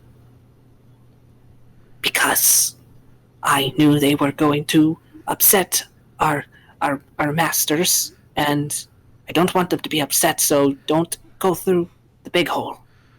Oh. Go through the kobold hole. There's kobold hole? There's always kobold holes. Are they big enough? And then she'll gesture over to Tarsius. She looks up at Tarsius. We can make him fit. Oh man, I hate when that happens. I have reduce. I have it enlarge and reduce, so we're good. Okay. Yeah, You might have to put oil on him or something. I don't know. Yeah, Oh. she'll just Squeeze reach my a throat. hand out and then pat Tarsius and cast reduce. The thing is, with Yeah, and I Last realized. last a whole Hawk minute. is not as big as Tarsius, but Hawk is still. And Hawk is tall now, so As Tarsius, you are now a I small didn't roll a creature. one, so. I never. So you're standing at like maybe 3 feet tall. How much? I mean, you would be classified as small, so I think the smallest. Okay. You're as tall as me. Okay. You're as tall as Patience. I'm going to try to pick up Patience with one hand. I mean, did you roll your die? Yes, I did, and I didn't get a 1. Fine. All right. fine. Fine. I want to see if I'm still Not strong. unplanned this week, this time. Yes, I'm stressed. As Cordelia, Hawk's you gonna be now like- have a little brother. Hawk's gonna be like, how long does that last? Not that long. I don't think it lasts. It doesn't last that long. Lasts like about a minute. Yeah, about a minute. Oh, yeah. I never thought about that. Oh, no. So after about a minute passes, you just back to your normal size. Yep. Right. Cool. Okay. She's just like, I'm sorry. Hopefully, It's not okay. in a tunnel. Okay. Right. So, All right. So, with rescuing Cole just a walks away, we're probably going to end it here for tonight. So that way we can pick up on the big stuff in 2 weeks and have everybody ready for not 2, but 3 dragons. right. Told you I'd make a curve for you. Oh, It's fine. Not him. Anything but him. No. We're doing this now. We're ripping the Band-Aid off. Ugh. You wrote the backstory. You did write your backstory. I did You write did my write your backstory. I wasn't backstory. expecting to run into him this soon. Fuck. So, we will see you guys in about 2 weeks as we finally see where Cole finally cashed that check that he wrote. God damn it, Cole. Posing as a Lord of the Nine to convince some dragons that he was important enough to not kill. Oh my god. So, we will see you guys later. And Yep. yeah. All right, night, guys. nice. Right. Bye, everybody. Bye. Bye.